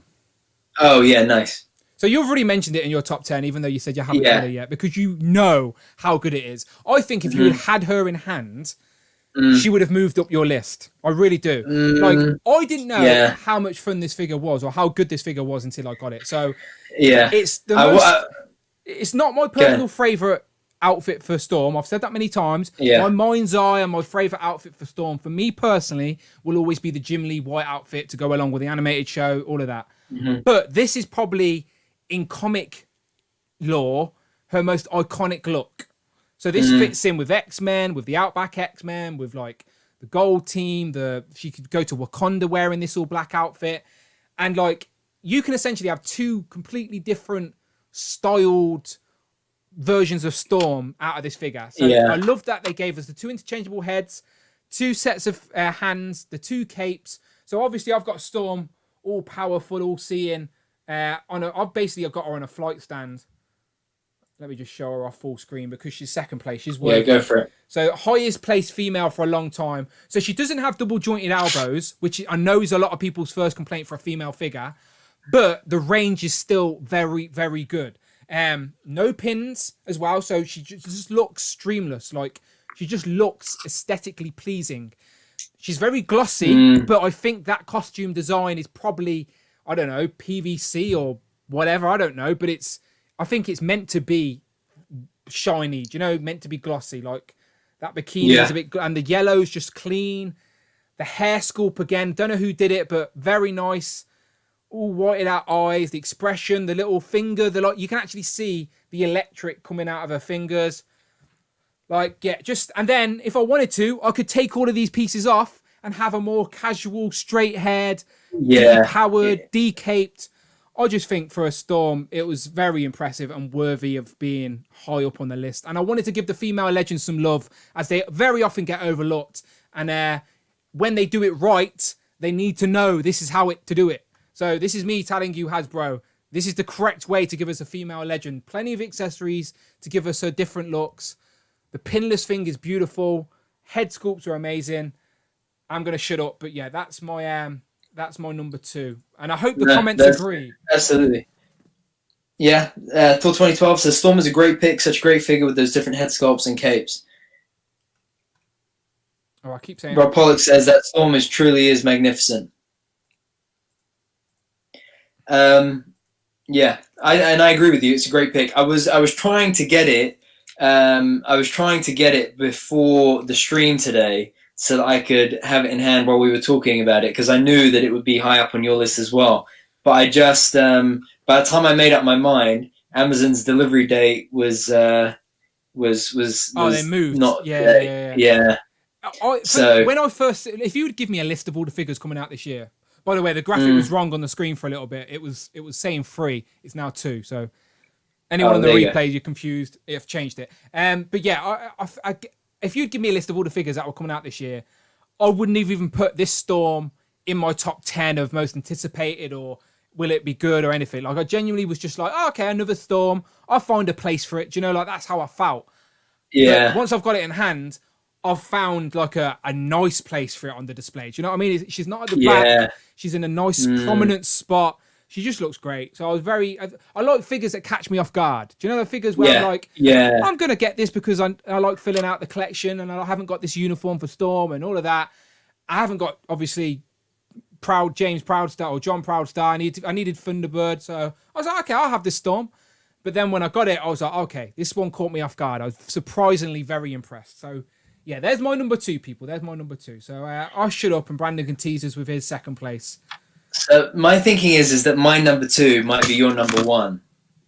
Interesting. Okay. And I'm going to be really shocked if this isn't your number 1. Okay. Okay. I'm gonna go to the graphic to see if I know what it is. I think I know what it is. And again, remember, people, this is all about our favorite choices. Our choices. Now, when this released, I thought I felt like this was the best figure of the year so far. At that point, it was. It wasn't until another figure came out later that it dropped to number 2. I don't think this is a perfect figure. I think Hasbro know this. I think that we will likely see it in another release, hopefully a deluxe release where we get a couple of extra accessories that are needed, a couple of updates to the body that are needed, just a few little tweaks and touches to make it truly perfect. Okay. Dan has now caught on. He knows exactly what I'm talking about. I absolutely adore this figure. It is the best of this character to date. But as I say, it does just need a few more bits and pieces to put it into that all-time best ever category of Marvel Legends. It is, of course, the retro Spider-Man. I was like just waiting to see if I was right or wrong, but yes. Yeah, okay, beautiful. I'll just hold my comments off for a second. Just let you have your say, but yeah. And I just adore this figure. I currently have him posed with the head, the unmasked head. I'll go full from screen. the. I currently have him posed with the unmasked head from Craven the Craven 2-pack. Craven 2-pack. That's it. Thank you for helping me out there. I couldn't think of it. Because I really love that head sculpt. I think it's the best Peter Parker head sculpt we've had. I wish we had one like it that wasn't beat up, because I would switch the two out all the time. Again, missing accessories are the open palm hands and some mainly. I'm also fussed that we didn't get any web with him, because we've got that from other figures. But that would have been those are two accessories that I would have liked, is Peter Parker head and wall crawling hands. In terms of the updates, pinless joints all over, and you have got me sold. The only other thing maybe is the ball joint at the hip, but I could do without. I could go straight for pinless, and that would be perfect for me. Okay, so over to you. Okay, so watch this graphic change. Watch the magic of this graphic. No way. You ready for the graphic to change? First place. Okay. Of course, it's my first place. You thought I was going to change the picture, didn't you? I thought you were going to shock the world and tell me that it wasn't your number one. So I will mention everything that Brandon did. Brandon was like basically telling you why it's number one. So he was pointing out all the negatives about the figure. Let me just. Yeah, I was telling you why it's number two. You tell us why it's number one. Let me tell you why it's number one. Okay, right. So as I said, I'm a grown man in my 30s buying toys. Why? And just before you say it, quickly, before you say, I think the same reasons you're going to say this is number one are the same reasons I'm going to say my number one is my number one. Go ahead. That's what's great about collecting. That's why I love it. Okay, that's why none of us are wrong. That's why none of us are wrong. But okay, so to anyone who's been following this channel for any amount of time, for my short time here on YouTube, know for me, I jumped back into collecting. MCU pulled me back in for my love for Marvel. Then it reminded me of all these other things that I loved and the action figures I had growing up as a kid and all of that good stuff.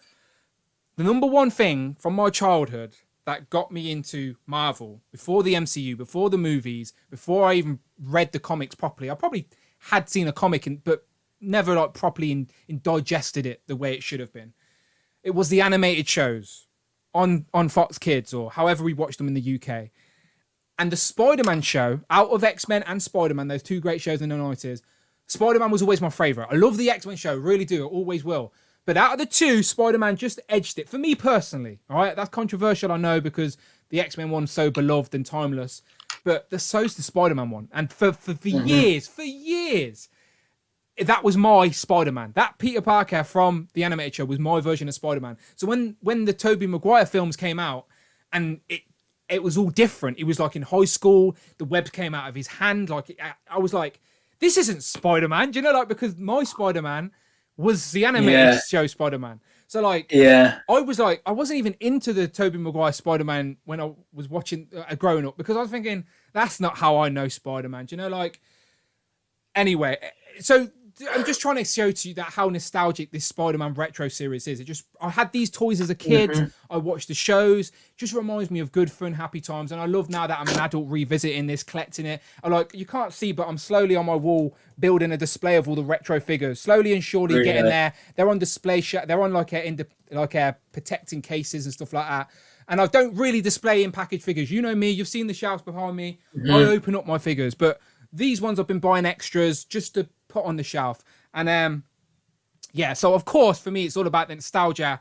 So yeah, the retro Spider-Man means more. It's more than a figure for me. It's what it represents. It's the story behind the figure. And just beautiful. And it is the best Marvel Legends Spider-Man of the classic look. Easy. The previous winner was Pizza Spider-Man. Only a small amount of people prefer the slimmer look of the Pizza Spider-Man. Rectangular earlier mentioned that the neck's a little bit bulky. I agree. He's a little bit hench up on the neck, but he's been working the weights all day. That's how I picture it. But yeah, this is the best Marvel Legends Spider-Man we have. So that's worthy of being in my list anyway. But like, just for everything else that it represents, for me personally, and as I said, this is my list, Retro Spider-Man is number one. And long may the retro line continue. Hasbro, we need all of the Rose Gallery on that retro card, all of the Sinister Six, at least as a bare minimum. I love that you're giving us the more neutral characters, if you will, the more civilian characters like J. Jonah, Black Cat, and Gwen Stacy. I'd take even though you've already gave us a Mary Jane head, I'd still take a Mary Jane single patch. You know, like just give me all these iconic with an extra Gwen head. Yes, mix it up. but just give me all of these iconic Spider-Man characters. Like, I know J. Jonah Jameson may be a random choice for this packaging, but think about it. When you think of J. Jonah Jameson, who do you think about? You think about Spider-Man. He's the perfect choice. He's iconic to that character. So, like, it's the perfect choice for the retro card. So, I've been rambling enough. Spider-Man. Oh, you're good, man. Spider-Man, number one. Number one. Now, I am genuinely, like, I don't know if just I forgot or what. What is your number one, Brandon? If you were going to take a stab in the dark, guess. I'm trying to, like, I've been so distracted today. I'm, like, trying to look around and think, what has he not mentioned yet? Let's see if the guys and people in the chat. We've got 96 of you still here. Yeah. Who? What's Brandon's number one? What is Brandon's number one?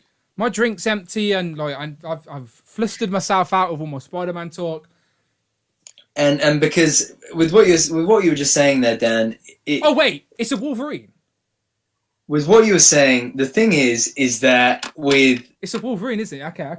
One of the main reasons why we collect is nostalgia, and it is not just nostalgia because of I've got a toy that looks like a toy I had when I was a kid, but because of what that character represents. Yes. Because of how that franchise or that medium or that portrayal of a character or the character itself pulls you in and keeps you in a whole world of imagination that you hadn't even dreamed of before, right? Yeah. And I have to tell you, Spy Master was easily my number one choice. I knew it. Yes, Spy Master. Oh, congratulations, Spy Master. Congratulations. Where is he? Is it the right there? He can't be like. I don't know if you can see him on my screen. Like, I can't see him. Right at the back. Like, right. He's literally behind paddling. That's how bad Spy Master is. He's behind paddling. Do you know, like, paddling's not up there either. Yeah, no, that's bad. Oh dear, yeah. Anyway, Spy Master. Anyway, we're finished the stream. See you on the next one. Oh wait, okay, no. So my actual number one, this franchise was what really woke me up as a kid to what Marvel was, to what X-Men is, to what the X-Men represent, and what Marvel. It was like this opened the floodgates to Marvel for me. Okay. It was this followed by Sam Raimi's Spider-Man. It was the X-Men Evolution animated series. I later caught the reruns of the Spider-Man and the X-Men animated series of the 90s, but for me growing up, it was all about X-Men Evolution. It was about the Fox X-Men films, and in particular, this character. And over the last 7 years, I just want to interrupt you and just say that Dan Yuen is in the chat and has just jumped in really? saying, "Is it AOA Wolverine?" We got Ryan Ting here as well. Look at that, Spy Master. Funny. And while Ryan is here, right, I have to make a point. I have 3 of this figure. 3 of this figure. I have 1 mint, right? I have 1 opened, and I have a 3rd one that I only got the other day, because I'm going to open that one up as well. So it had to be this. And look, over the last 7 years that I've been collecting, I got back into it with Iron Man 3, and I remember getting the Mark 42 Iron Man, and I remember thinking to myself, I would love it if one day they could go back and do Hugh Jackman Wolverine. 7 years later, here we are, Hugh Jackman Wolverine, and they smashed it. Absolutely smashed it. White tank top. White tank top Wolverine, pinless arms. It represents all of the strides that the Marvel Legends line has made over the last 7 years. Okay, Brandon. Photo real face. Number one, right? Absolutely the number one. There he is. There he is. Wow. And Okay. I love the packaging. This was my first figure of the X-Men 20th line, and I just love it. Absolutely love it. So this has been on my desk since August and not moved. Okay, so just while Ryan and Dan are in here, this is our top 10 of figures not included in Build-A-Figure waves. So any figure that was released in the Build-A-Figure wave and the Build-A-Figures themselves were excluded from our top 10 list today, just to give us an opportunity to highlight different figures, as there's been so many great stuff. So watch our stream last week for our ultimate wave building that we did. This week was our top 10 figures not in a wave. And so my number one was Spider-Man. And for many of the same reasons I was talking about with my love for retro and what that figure represents. It's more than an action figure. It's the story behind it and all of that is the same. But for you, it's Hugh Jackman's Wolverine, which I completely get, because for most of your life, Hugh Jackman has been Wolverine, because everyone knows Brandon's only 18. So like, hey, I'm a solid 24, okay? But that's the point. Like, I remember sitting in the cinema and watching the scene. You know, when they invade the mansion, and Logan has just got a beer out of the fridge, and Iceman cools it down with. Is that where you first see Colossus as well, where he helps the kid escape? Yeah. And then Logan just single-handedly takes down everybody. Like that, and then that scene where he's in the hallway with Stryker, it's just, to me, is iconic. I grew up with it. I idolized it. Hugh Jackman Wolverine, best Marvel Legend of the year for me. At the start, if you had showed me all three of the Wolverines that were the Hugh Jackman's Wolverines coming out at the start of the year, I would have picked. This was my most desired. I thought this was the more iconic look for Wolverine, with the white tank top. From the mansion, like you said. So this was the one I was most excited to get, and the most pain in the ass to get as well, by the way, because Amazon exclusives in the UK are terrible. So let me just mention that while the right people are listening. But this was a pain in the ass to get, but it was the one we needed the most. So thankfully we got it. But once I got the jacketed version in hand, I just preferred this. I don't know why. I just don't know why. The other interesting thing as well, though, was that once it was really weird how this was coming into stock. But then once it came into stock in maybe late August, it was in stock up until about last week or the week before. It got a lot better. It got a lot better. Dan just said to Ryan, I guess we'll have to the leather black suits at some point for Brandon. Shake my head. Yes, please. Halle Berry, Famke Jensen, and who plays Cyclops? Help me out. Who plays Cyclops? I don't know. Someone Google it quick, because I can't remember. The name just completely blanked my head. Okay, so have you got your figure to hand? Let me pull the graphic. James Marsden. There you go. Got it. Oh, he was in Westworld, wasn't he? He was in Westworld. Yes, and in Sonic this year, one of the best movies this year. And just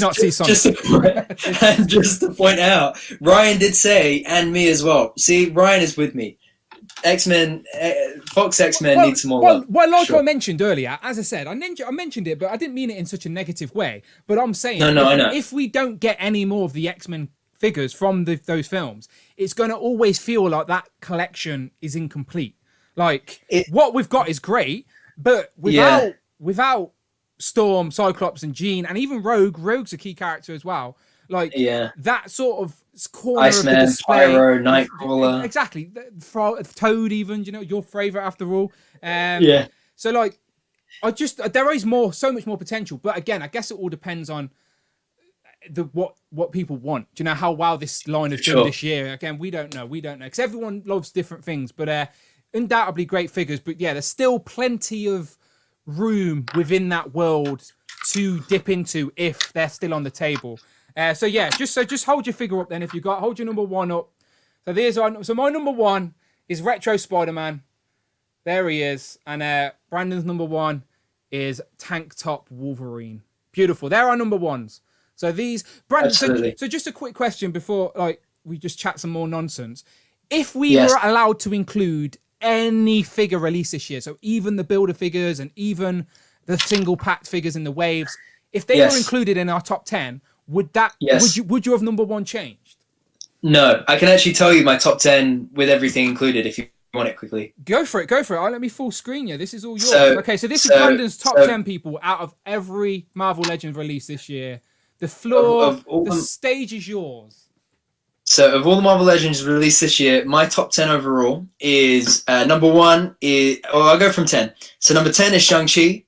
Number 9 is the Super Skrull Wave Doctor Doom. Number 8 is Pyro.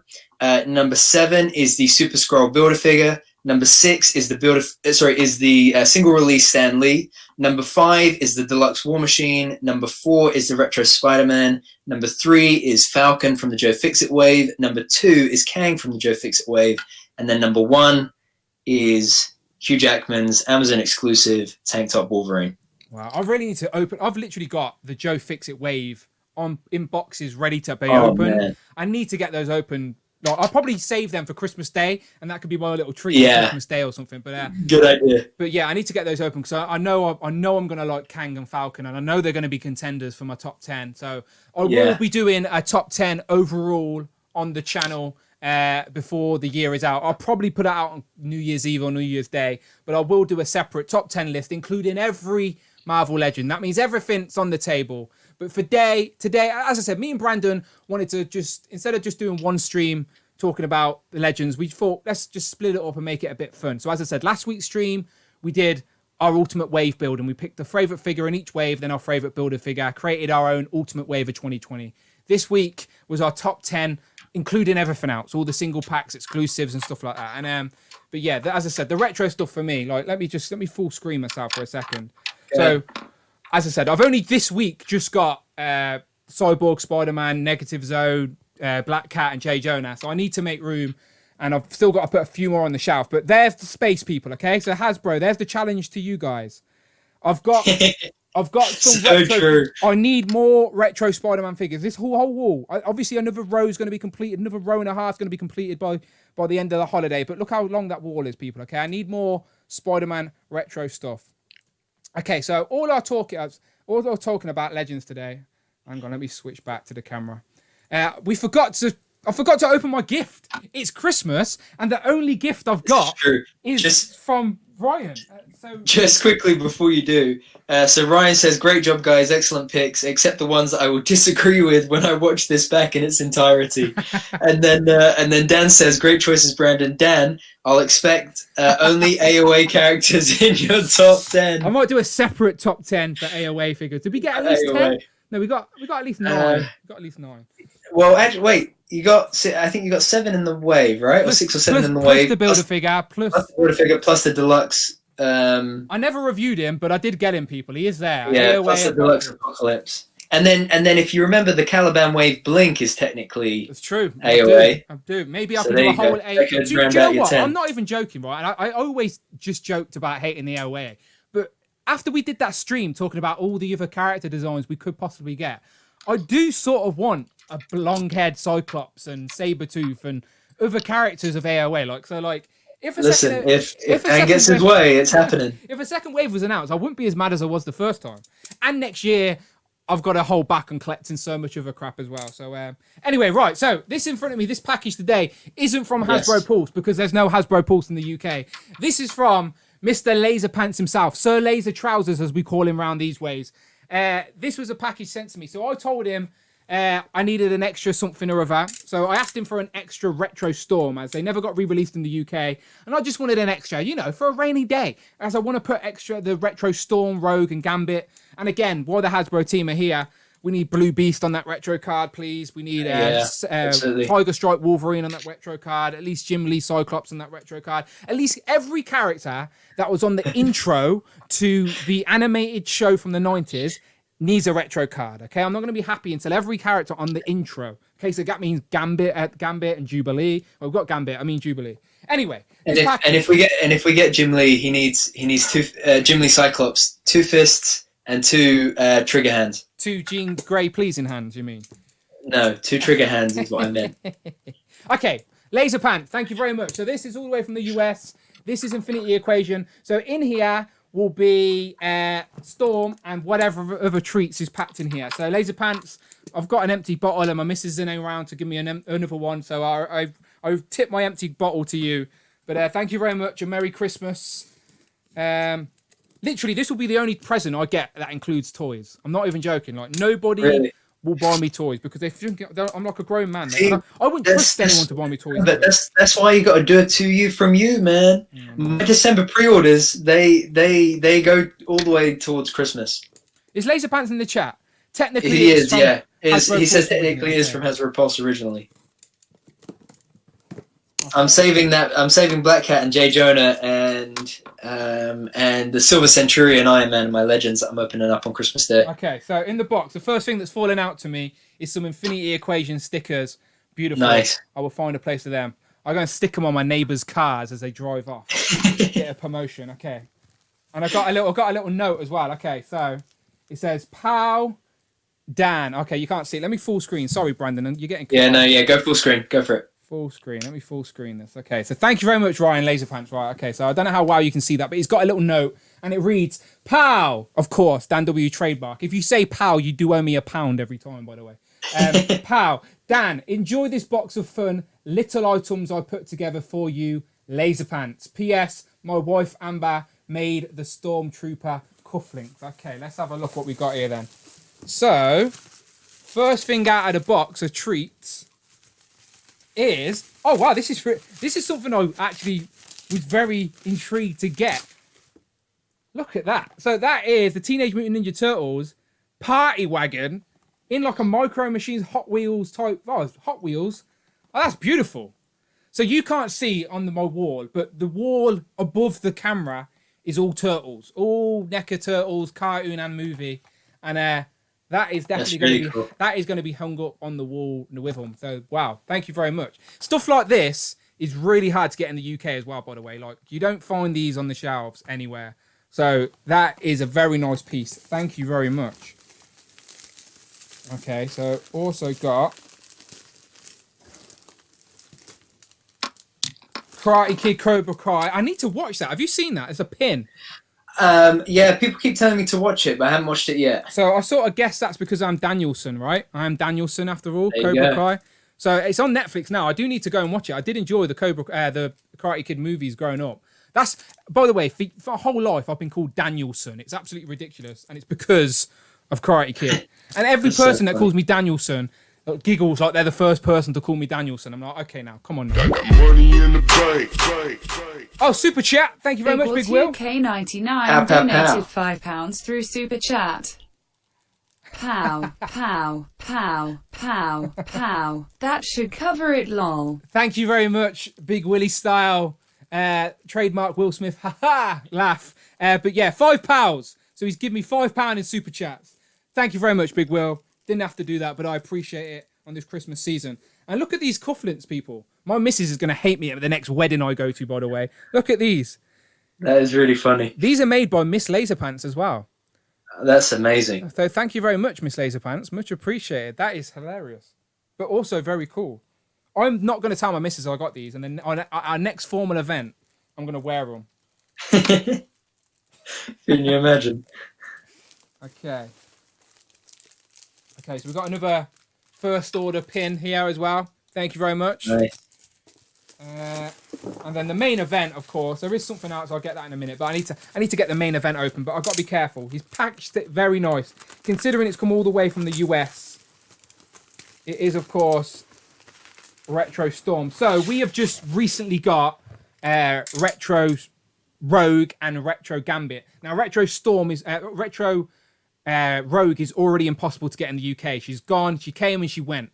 Gambit you can still get, but Rogue, she came and she went. Storm didn't get reissued in the UK. Hasbro UK never brought it back in. So it's very happy to have Retro Storm. As I said, this Black outfit Storm was number 2 on my list. But my favourite outfit for Storm is, of course, the white outfit. So thank you very much, Ryan. Much appreciated. As I said, sometimes it's a stress being in the UK. When you find Hellfire Goons on the shelf, it ain't too bad. But most of the time, it's pretty bad. So, yeah, thank you very much. Much appreciated. That is going in a display case, and it's going up on the wall. Trust me. So thank you very much. And then he's packed another little treat in here. So I think I know what this is.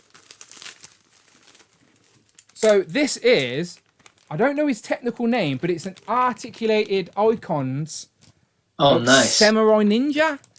Like, and the reason I don't have these is because they were just a bomb to import to the UK. Like, so I only got a couple of the Black Ninjas, but I never got any of these guys. But this is like a little samurai guy, and he looks fire, by the way. Thank you very much, Ryan. Look, so this guy works perfect Marvel Legends scale. This is like a little silver samurai, if you will. He's even got a little helmet. I think I need to take out his hair. There you go. Took out his hair. There's his little helmet. Wow. Very happy with that. So, Ryan, thank you very much, my friend. He comes with a mask and some more accessories. For that package, oh, I've just dropped things. Of course, it wouldn't be fair to not plug the Infinity Equation podcast. Dante, Ryan, Todd, Bobby. Go and follow them. Subscribe to their channel. Streaming every Fridays, but they're not around now till the new year. But we love them here. And yeah, thank you very much. I think there's a few other things at the bottom of the box. We've got a Captain America shield badge. Nice. But thank you very much, Ryan. So it's interesting that thank you very much.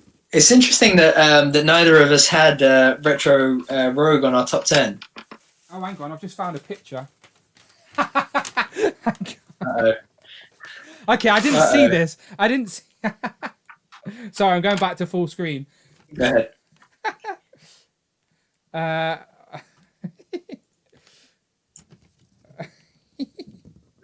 Oh, wow. I didn't realise anyone was taking pictures of us on that day. To be fair, when we were actually there, I was like, God. No cameras, please. Is it like Power Rangers? What is it? Is it? I don't. That's impressive. But that's private business anyway, people. We don't need to be showing you stuff like that. That's private. But Ryan, I enjoyed that moment. But thank you very much. So, Brandon, we've hit 2 hours. We just hit 10 o'clock. Are you okay to stick around for another 15, 20 minutes and just answer some questions? Sure thing. Okay, yes, so... And a couple of points that I just want to talk to you about as well. Yes. Retro Rogue. She didn't make our top 10s, either of us. Retro Rogue's a great figure, but it's like she's here. She's literally right next to me on the shelf. I've got her displayed with the glove. I love the gloveless hand, so that's how she's displayed with me. Sure. So like with this, and then the Love Triangle 3-pack, the extra Gambit, I've basically got an extra little Jim Lee section somewhere out. So I've got like a line up next to Professor X, and now I have like another Jim Lee little setup, which there's no complaints with me about because there's enough differences to justify it. But yeah, great figure, but we've already had this style Rogue, so it would have been unfair to the other figures we talked about today to sort of highlight this. But great figure. I would not complain if she was in anyone's list. But I wanted to highlight other things today. That's all it was. Yeah, great. Me too. Great point. Right, just put this back in the box. And then my other question, most anticipated legends for next year, things that you really, really would like to see, ones that you're already excited to get. Out of what we know, I'm very excited to get MODOK. I definitely think I'm going to build a whole section of the display around MODOK. Nice. So MODOK and the classic looking Thanos. I'm very excited to get, because the classic Thanos is something I've wanted in the display for a while. You all know me, I show it off all the time, but currently my Thanos is on my throne right here. But the classic one will soon be taking this over. So yeah, classic Thanos, very looking forward to that. And then I can put the King Thanos head onto this body and then put him next to Cosmic Ghost Rider and the Fallen. Do you know, like, so I'm still utilizing the figures, doesn't feel like a waste, happy days. And MODOK, I've got an army of AIM soldiers down there, thanks to people like Mark Tak for hooking me up. And now I can have MODOK in the middle of them. We're getting the Scientist Supreme as well in the bad guys wave. So I think my AIM sort of setup's going to look a lot better next year. So yeah, I'm looking forward. Sure. I love villains. As much as I love the heroes, even as a kid, I loved getting the villains. There's no point having a hero if you've got no one to fight against. And you always want more villains and good guys. That's the dynamic you want. So I'm very much looking forward to seeing what other villains we get next year. Obviously, there's still figures to be announced from the bad guys wave. Obviously, we're getting a classic Ultron, which I'm very happy to get. I'm curious where that's going to land. Like, is it part of a rumored Iron Man wave? Is it maybe an Iron Man retro wave? Yeah, good point. Good point. Like, the potential's still there. But if I had to, like, just sort of isolate anything I'm excited about, it's the MCU. Just getting MCU back in our life. Disney Plus and Disney Plus. Yeah, like, just getting, like, as I said, the MCU, you can see it on my shelf up there. That's all MCU. Look at my Hall of Armor, people. Like, all MCU, like, I need more of it back in my life. Over this side, I've got Infinity War and Endgame and all my villains, MCU villains up there. All about the MCU, all right? So I know I'm not one of these guys that say either or. I collect both. You can see them on the shelf behind me. I love all things. You don't have to pick. You can love both, and I love both. But just I love the. I need some more MCU back in my life. So yeah, give me some. I hope the Disney Plus shows are good first and foremost. Fingers really crossed. Yeah. And then if they are, updated Falcon costume, updated Bucky Barnes. Let's get Scarlet Witch and Vision in their Halloween costumes from the Disney Plus show. Yeah, that would be in figure form. Like Ryan and Dan, if you're still there, I don't know if you can make that happen, but even if it's a year later, we want that on our shelves, please. I'm also hoping that the if we get a Winter Soldier, if we get a Bucky, the short head sculpt would be really nice. That'd be really good. Yeah. Because the head sculpt that we have already is pretty much perfect. Just that change of haircut would be great. And Fanuster Mad Titan says Baron Zemo MCU. So just think, we never got Baron Zemo from Civil War in figure form, and I love the MCU's live action version of him because they've showed him off in like a teaser, or he did like a he spoke to the camera, didn't he? He spoke to the camera at like a Disney 23 or whatever they call it, where he literally has the furry collar and then he pulls over the hood, the mask. So so I'm hoping we get, is it Daniel Buell, I think his name is Daniel Buell, I believe he's in German. So I hope we get unmasked him so we can have a Civil War version, and then the masked version, which we hopefully see in the Falcon Winter Soldier. And rumors are that he may work with Thunderbolt Ross and the new Black Widow, Yana Belova, and start building out a new Thunderbolts team. And it may turn good to get some time cut off his sentence. Do you know what I mean? Let's work with Thunderbolt Ross. He is strategic and all that. Like, so he can. And that's the thing. And we don't know what will happen yet with Black Widow. If we'll get any new figures for that, or a re-release of the existing wave. I reckon it gives them the opportunity. A Shang-Chi wave for sure, Eternals wave, Spider-Man wave. This time delays definitely give Hasbro the opportunity possibly to go back and give us a more accurate Red Guardian. Because I love David Harbour. I know I have not seen the film yet, but I'm sure he'll be great. And I'd love to get a bearded and helmeted head for Red Guardian. Another thing, I'd really like to see an Iron Man 2 Widow or a Civil War Black Widow. Or to really get me going, would be a Winter Soldier Black Widow in the civilian outfit. Yeah. When her and Steve are on the run, that would be cool.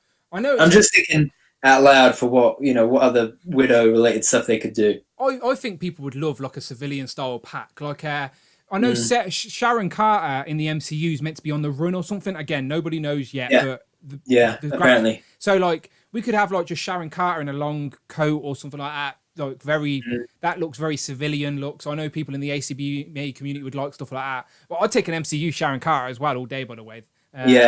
I think if we were to get a civilian wave, I'd go civilian Steve, civilian Nat. I'd go another.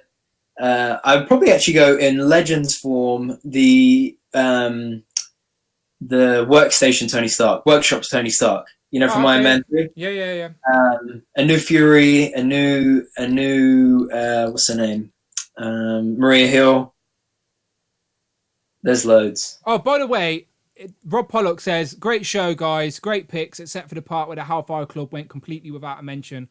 Hello, Al. Have a wonderful Christmas. Yeah. I mentioned the Hellfire Club right at the start.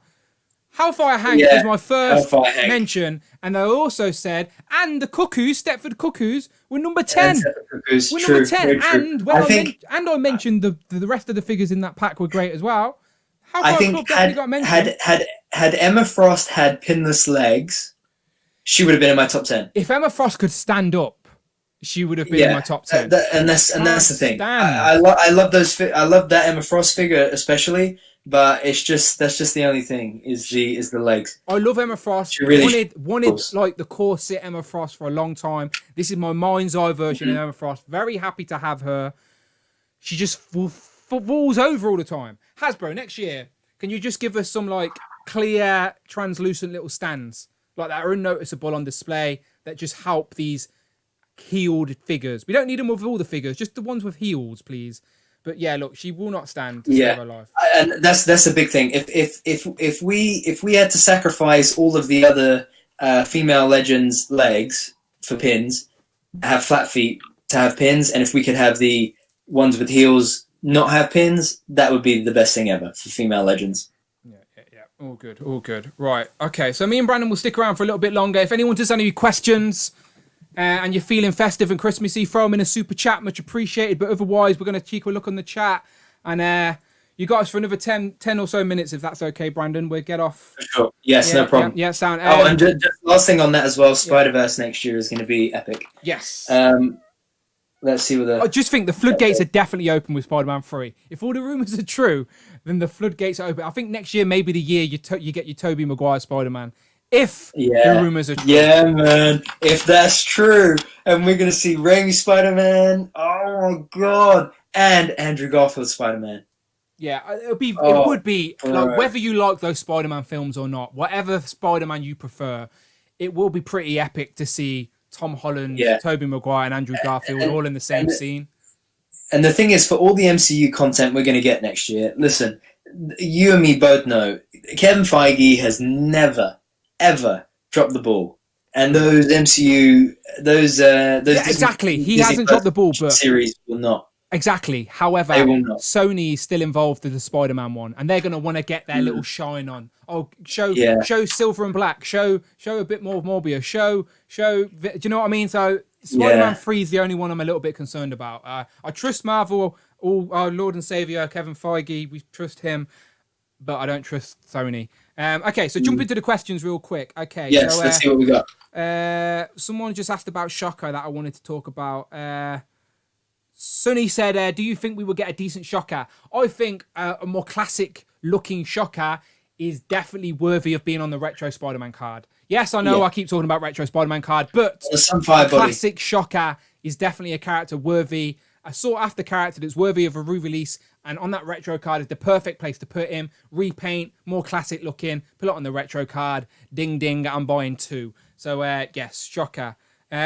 Jamie says, what's your top Black Series figures? Just mention a couple Black Series figures of the year. Robbie said that as well. If I was going to just rattle off some off the top of my head, Clone Wars Ahsoka for sure, the Kamino Clone Trooper, Count Dooku, Rebel Zeb, who else? Cad Bane for sure, the Armorer, Beskar Mando, Beskar Mando. I'm not going to do reviews for Black Series, but I am going to Return of the Jedi Han was pretty good. I'm trying to think who else off the top of my head. Dagobah, the Dagobah Luke and Yoda. That would be my top 10, probably in that order. There may be a couple I missed, but one of my most articulated figures that I got this year was the the sort of 40th anniversary card back carbonized Han Solo. True. Articulation on that guy, you can either have him flat or you can stand him. It was mind blown, impressive. Okay, mind blown. Okay, jumping back to the questions. People are saying retro card Lizard. Agreed. Retro card Rhino. Rhino's got to be sought soon. We haven't seen Rhino since 2015. Very sought after. 15. Yeah, true. Very sought after. Very hard to find. Hasbro must be aware. He's worthy of a re-release. Retro card is the place for it, I am sure. What if Marvel Legends figures? Mark Tac question mark. Very. The possibilities are endless there. Let's be honest. Quick fire, Dan. 3 figures for Let's Nathan's super chat readout. Nathan Tolan donated £5 through super chat. Thank you very much, Nathan. Happy Xmas, Dan. Thanks for doing these streams. They helped me through a lot this year. Especially the last few months. You and Brandon are the MVPs. Honestly, Nathan, thank you to you for watching. Honestly, if it weren't for the people watching right now, it would just be me and Brandon on a private call talking to ourselves. It's much more fun interacting with you guys. Absolutely. So honestly, we thank you for keeping us going. We're 20 weeks in, and hopefully we can go a whole year and have a year anniversary next year or whatever. But thank you to you guys, and thank you. I'm glad you're enjoying the streams. Please continue watching. And as I said, next year, we're going to try and get more guests on. And like the themes are going to keep rolling as well. Like we're all going to always have a main topic. We always go off on our tangents as we do, but we always keep a main topic. So yeah, hopefully lots of new guests as well. And as I said, you don't have to be a YouTube personality or someone with 1,000 followers to get on the show. You just have to be like-minded and want to get involved and want to have a chat. So as I said, if you want to get involved in the show next year, do hit me up on Instagram at It's Dan Who. Hit me up in my DMs. I'm going to start filling out a schedule. You are very welcome to join the show if anyone wants to. So, yeah, the invite is out there for 2021 people. You want to come on the show with me and Brandon, let me know. Because it's really hard for me to go out and message everybody. Do you know, like, so if you want to be on the show, let me know and we'll make it happen. But, yeah, thank you to everyone. And thank you, Nathan, for the super chat and the kind words. Much, much appreciated. Yes, just quickly, from what we've seen of the What If trailer so far, if there were 3 figures that you could get out of it, what would they be? I don't know. Like I'd like Peggy Carter as Captain Britain would be nice. Yes. Yeah, that's mine. That's one for me. They haven't really showed too much. I know we're getting T'Challa as Star-Lord. I would love that. There's a zombie Captain America, but if there's zombie Cap, there's going to be zombie others. Do you know what I mean? They could give us a whole zombie wave. And also, what if we get a deluxe Uatu? Deluxe Watcher. Oh, 100%. Hasbro know they need to give us a deluxe Watcher because the only time we've got Watcher previously is the very sought after, hard to find, impossible to get. Marvel Select. I've got it up here somewhere. Yeah. That's the only thing. I just need to know. I need Rectangular to drop us some pearls of wisdom and insight beforehand. Okay, yeah. To see if that one can just. Because I don't want to let that one go and then nothing happen with Hasbro. But I know that if Hasbro were going to give us one, then Marvel's Select one would go in a heartbeat. Okay, people. So we're going to be here till past. I've just confirmed it at past. Is that okay, Brandon? Yes, absolutely, no problem. 13 minutes. Yes, me and Brandon. No at 10:30, I'm going to get going. And just a quick point to Jamie. He said he liked those new Stormtroopers as well. And yes, I couldn't agree more. Those new Stormtroopers definitely. From Star Wars back to maybe my top 10. Maybe next year our streams aren't just Legends, by the way, people. We've been being very Legends focused recently because that's what people want to see. But next year, that's my favorite as well. But yeah, of course, always my bread and butter. You can tell by collect the little plastic people behind me. But next year we will do streams and stuff on other things. So obviously I've been buying a lot of Black Series. Like thanks to people in the community in these streams, managed to get myself an R2D2 finally. So lots of other stuff to talk about next year as we pick and choose. But yeah, so again, any questions or anything, let me know. And I think Big Will asked if okay, another super chat by Sunny. Thank you very much. Sunny's 994 donated Thank you very much. 99 through super chat. Friday says, cheers for your live streams, lads. Been really good and enjoyable. Hope you guys have a decent Christmas. Thank you very much, Sonny. Much appreciated for the super chat. He says, cheers for this live stream, lads. It's been really good and enjoyable. Hope you have a decent Christmas. As again, thanks to you guys for even watching and your kind donations and stuff like that for helping the channel grow. It really does mean a lot.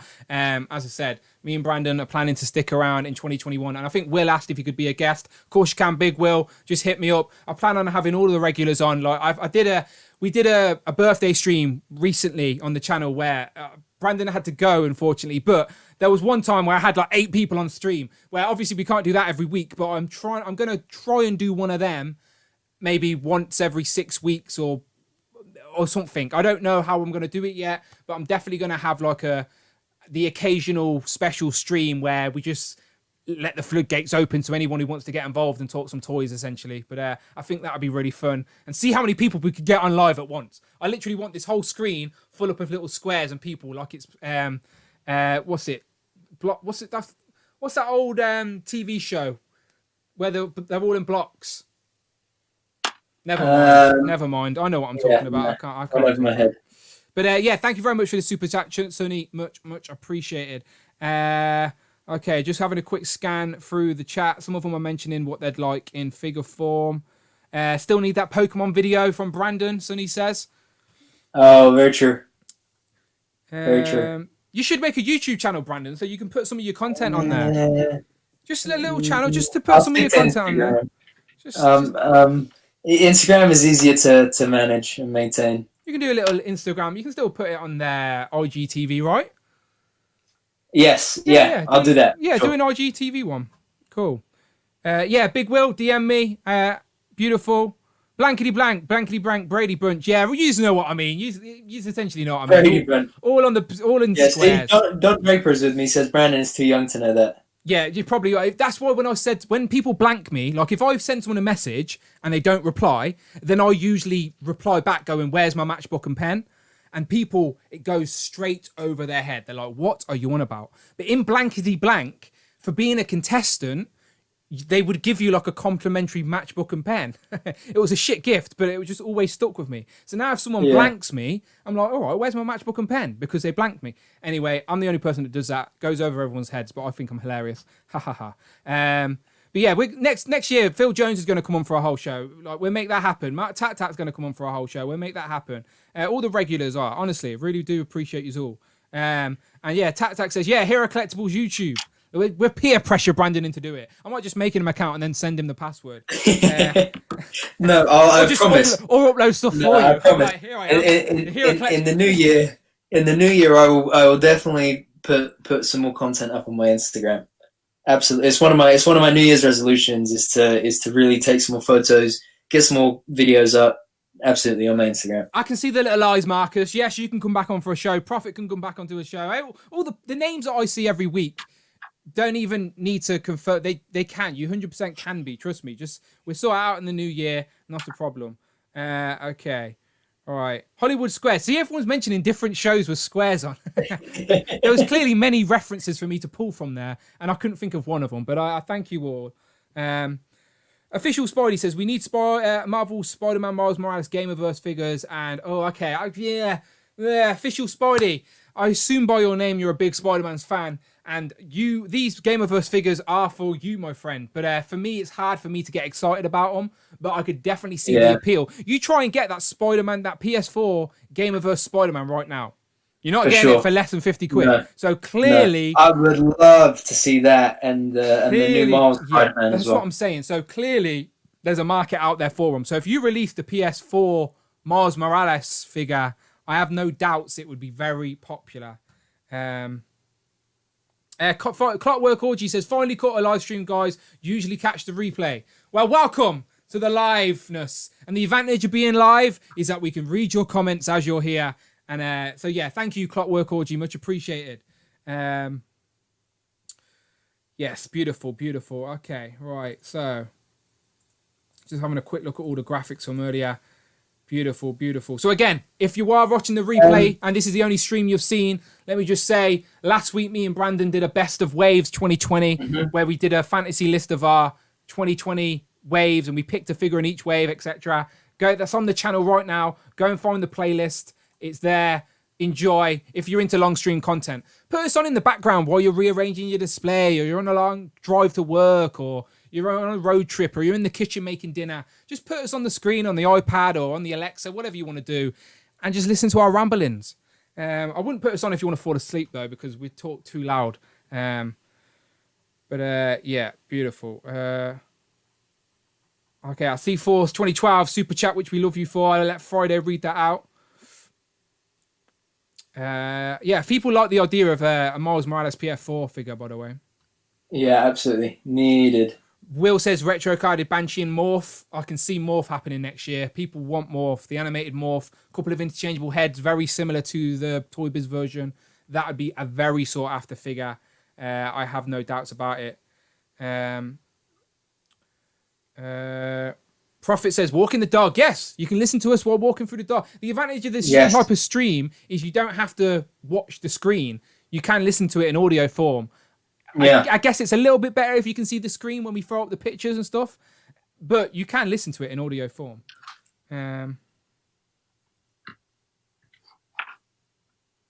Okay. Friday's been a bit slow with the super chat, so if she doesn't read it out for 2012, I'll read it for you. She's obviously fell asleep. But will Friday wrap this? It's Christmas time. Oh, okay. See, now I need Friday to read it because Friday's got to wrap it. I'll give it a second for 2012. I want Friday to read your super chat. But it hasn't popped up. Let me jump on the Streamlabs and see if it's there. Alert box.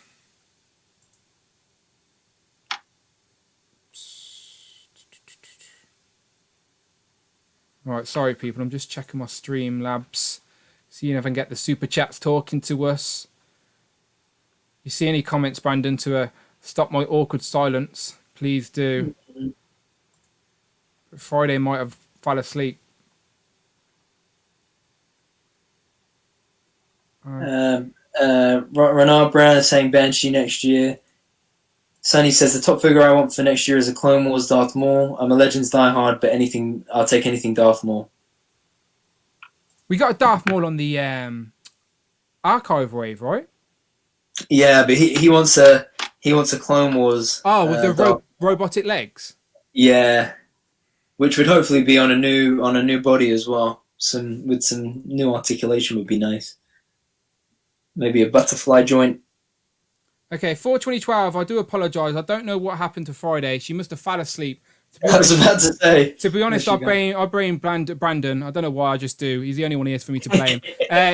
So I'll wrap it for you. It's Christmas time in Hollis, Queens. I'm watching Dan Who and eating collard greens. Merry Christmas, Dan and Brandon. That's Rindy MC, right? It's got to be Rindy MC, I think. Brandon wouldn't know. He only listens to heavy metal. Big heavy metal fan. Heavy metal? That's probably the only genre I don't listen to. Really? You look like a heavy metal guy to me. No, never. I'm only joking. You clearly don't listen to heavy metal. No, I know you're joking. Yeah, it's Rindy MC. I know it was Rindy MC. And Rich, the former Articulated Heroines has jumped in. Last week, we were calling him Rich, and I was thinking, who's this generous rich guy? It's Articulated Heroines, of course. Just changed his name. What new retro card series would you guys want to see next year? I want Iron Man or Generation X retros. I am very much... it's sort of guaranteed we're going to get the Fantastic Four retro cards. So I'd like to see the classic Fantastic Four in their blue and white outfits. Maybe a full translucent variant of Sue Storm as well, like they did back in the day. That would be great. And if the rumours are to believe, we will be getting an Iron Man retro wave as they did. So, and Generation X retros would be very interesting. I don't see them going that deep yet. I think they're definitely going to go for the more mainstream Iron Man and Fantastic Four before they go there. But because my thinking is this. My thinking is that Iron Man would be the retro wave. Because I can't remember if Todd said that Iron Man wave is. No one said. It was Jay from. No, it was Jay from Marvelous News. Jay from Marvelous News, and they're saying they're rumored to be. Yeah, rumored. It could be retro, but no. My thinking is that I wonder if they'll do the Fantastic Four as the anniversary line. And then Iron Man as the retro line. But in a way, I would rather Iron Man not be a retro line just because it would be cool to see what the Build-A-Figure would be. But, I mean, regardless, man, that Ultron is a must. Yeah, very looking forward to that. And I really, really hope we get a separate Hasbro Pulse Army Builder Ultron as well. Really, really hope. Yep. Prophet says the nose ring is a dead giveaway to his music preferences. Yep, I agree. Next week I'm gonna do a graphic of a nose ring just so it looks. Yeah, I know. Yeah, here we go. Renard Brown says Merry Christmas to you guys. Love the show. Thank you very much. Clockwork Orchid says I hope that they make a classic Excalibur for some more British representation. Yes, please. Can we have an Excalibur box set? We've got the AA Force. We've got the French-Canadian team, what are they called? Alpha Flight. We've got Hellfire Club. Let's have Excalibur, please. All right, UK repping. You can put a few repacks in there if you want to. You could give us, like, I don't know, who is it? Nightcrawler, different colours. You can give us a Betty Psylocke, though, like the British Psylocke, before she's trapped in the body of an Asian woman. Not that there's anything wrong with that, but she is British, of course. And she comes, like, she's Captain Britain, I think, in the comics at the minute, and she's got like a really nice uniform. Oh, yeah. More modern, but Hasbro do the odd modern figure, so maybe that could happen. But okay, and then How Far Braun says, do you think we can see a Dragon Man come in the new year? Yeah, I do think Fantastic Four is the way for Dragon Man, personally. I think we're going to see lots of characters we haven't seen in the Hasbro era yet through Fantastic Four, whether it be Wizard or all the others I've talked about. Yeah, go and watch our streams. About Mole Man. Yeah, Mole Man. There's loads. We literally talk about so many of them. Yeah, Mole Man's a Fantastic Four figure. Yeah. All right, cool. We're gonna wrap up, people. It's 10:30. Yeah. 2.5 hours. That's beautiful. Thank you very much for joining us for our top 10 Thank you, everybody. Marvel Legends. So once again, if you want to go and check out our ultimate picks from all the figures in the waves, go and check out last week's live stream. There is a playlist. And then this week's was about our top 10 figures, not including the waves. So I will myself be doing a top 10 of all the figures on the channel, like I always do on the channel anyway, sort of like a tradition. So that expect to see that. Brandon did sneak in his top 10 in this video. So you're going to have to skip around or listen to the show if you're late and you need to find that. But Brandon did give his full top 10. And then we've pressured Brandon into make more videos on YouTube or Instagram. So look out for that. But if they do want to follow you on Instagram, Brandon, where can the people find you online? As always, guys, hero.collections on Instagram. Best place to find me for all things collecting. Beautiful. And I just want to say thank you to everybody. We are going to do one more stream before the year is out. We're going to try and sneak it in next week. We're aiming for Tuesday. So again, just another random day. We do apologize for the inconsistency, but it's that time of year, isn't it, where it's really hard, and we'd rather do a show than not do one. And I think next week's stream will be a little bit freestyle. Let's talk about anything we want about 20, basically the year recap, any figures we want to talk about, anything. So yeah, next Tuesday we're looking to stream and do like a end of year recap. So yeah, stick around, keep an eye to the channel, subscribe, find the Instagrams, and I'll let you know when that's confirmed. But yeah, we'll do one more stream before the year's out. So I won't say Happy New Year, but I will say Merry Christmas. I hope all of you have a great Christmas, however you spend the holidays. Stay safe. Hope you get everything you want. I hope Santa brings you everything you want. More Marvel Legends goodness, of course. But yeah, have a drink on me. And as always, people, my name is Dan W. Follow me on Instagram. It is Dan Who. On Twitter these days at Dan Who Reviews. And yeah, as always, people, my name is Dan W. Merry Christmas. And I shall see you on the next one. We got a wave, Brandon. We got a wave. Merry Christmas, everybody. Keep waving. It's not awkward enough yet. Keep waving. Nope, keep waving. We stopped, didn't we, about 10 seconds ago? You just got me waving. No, we're still live. Keep waving.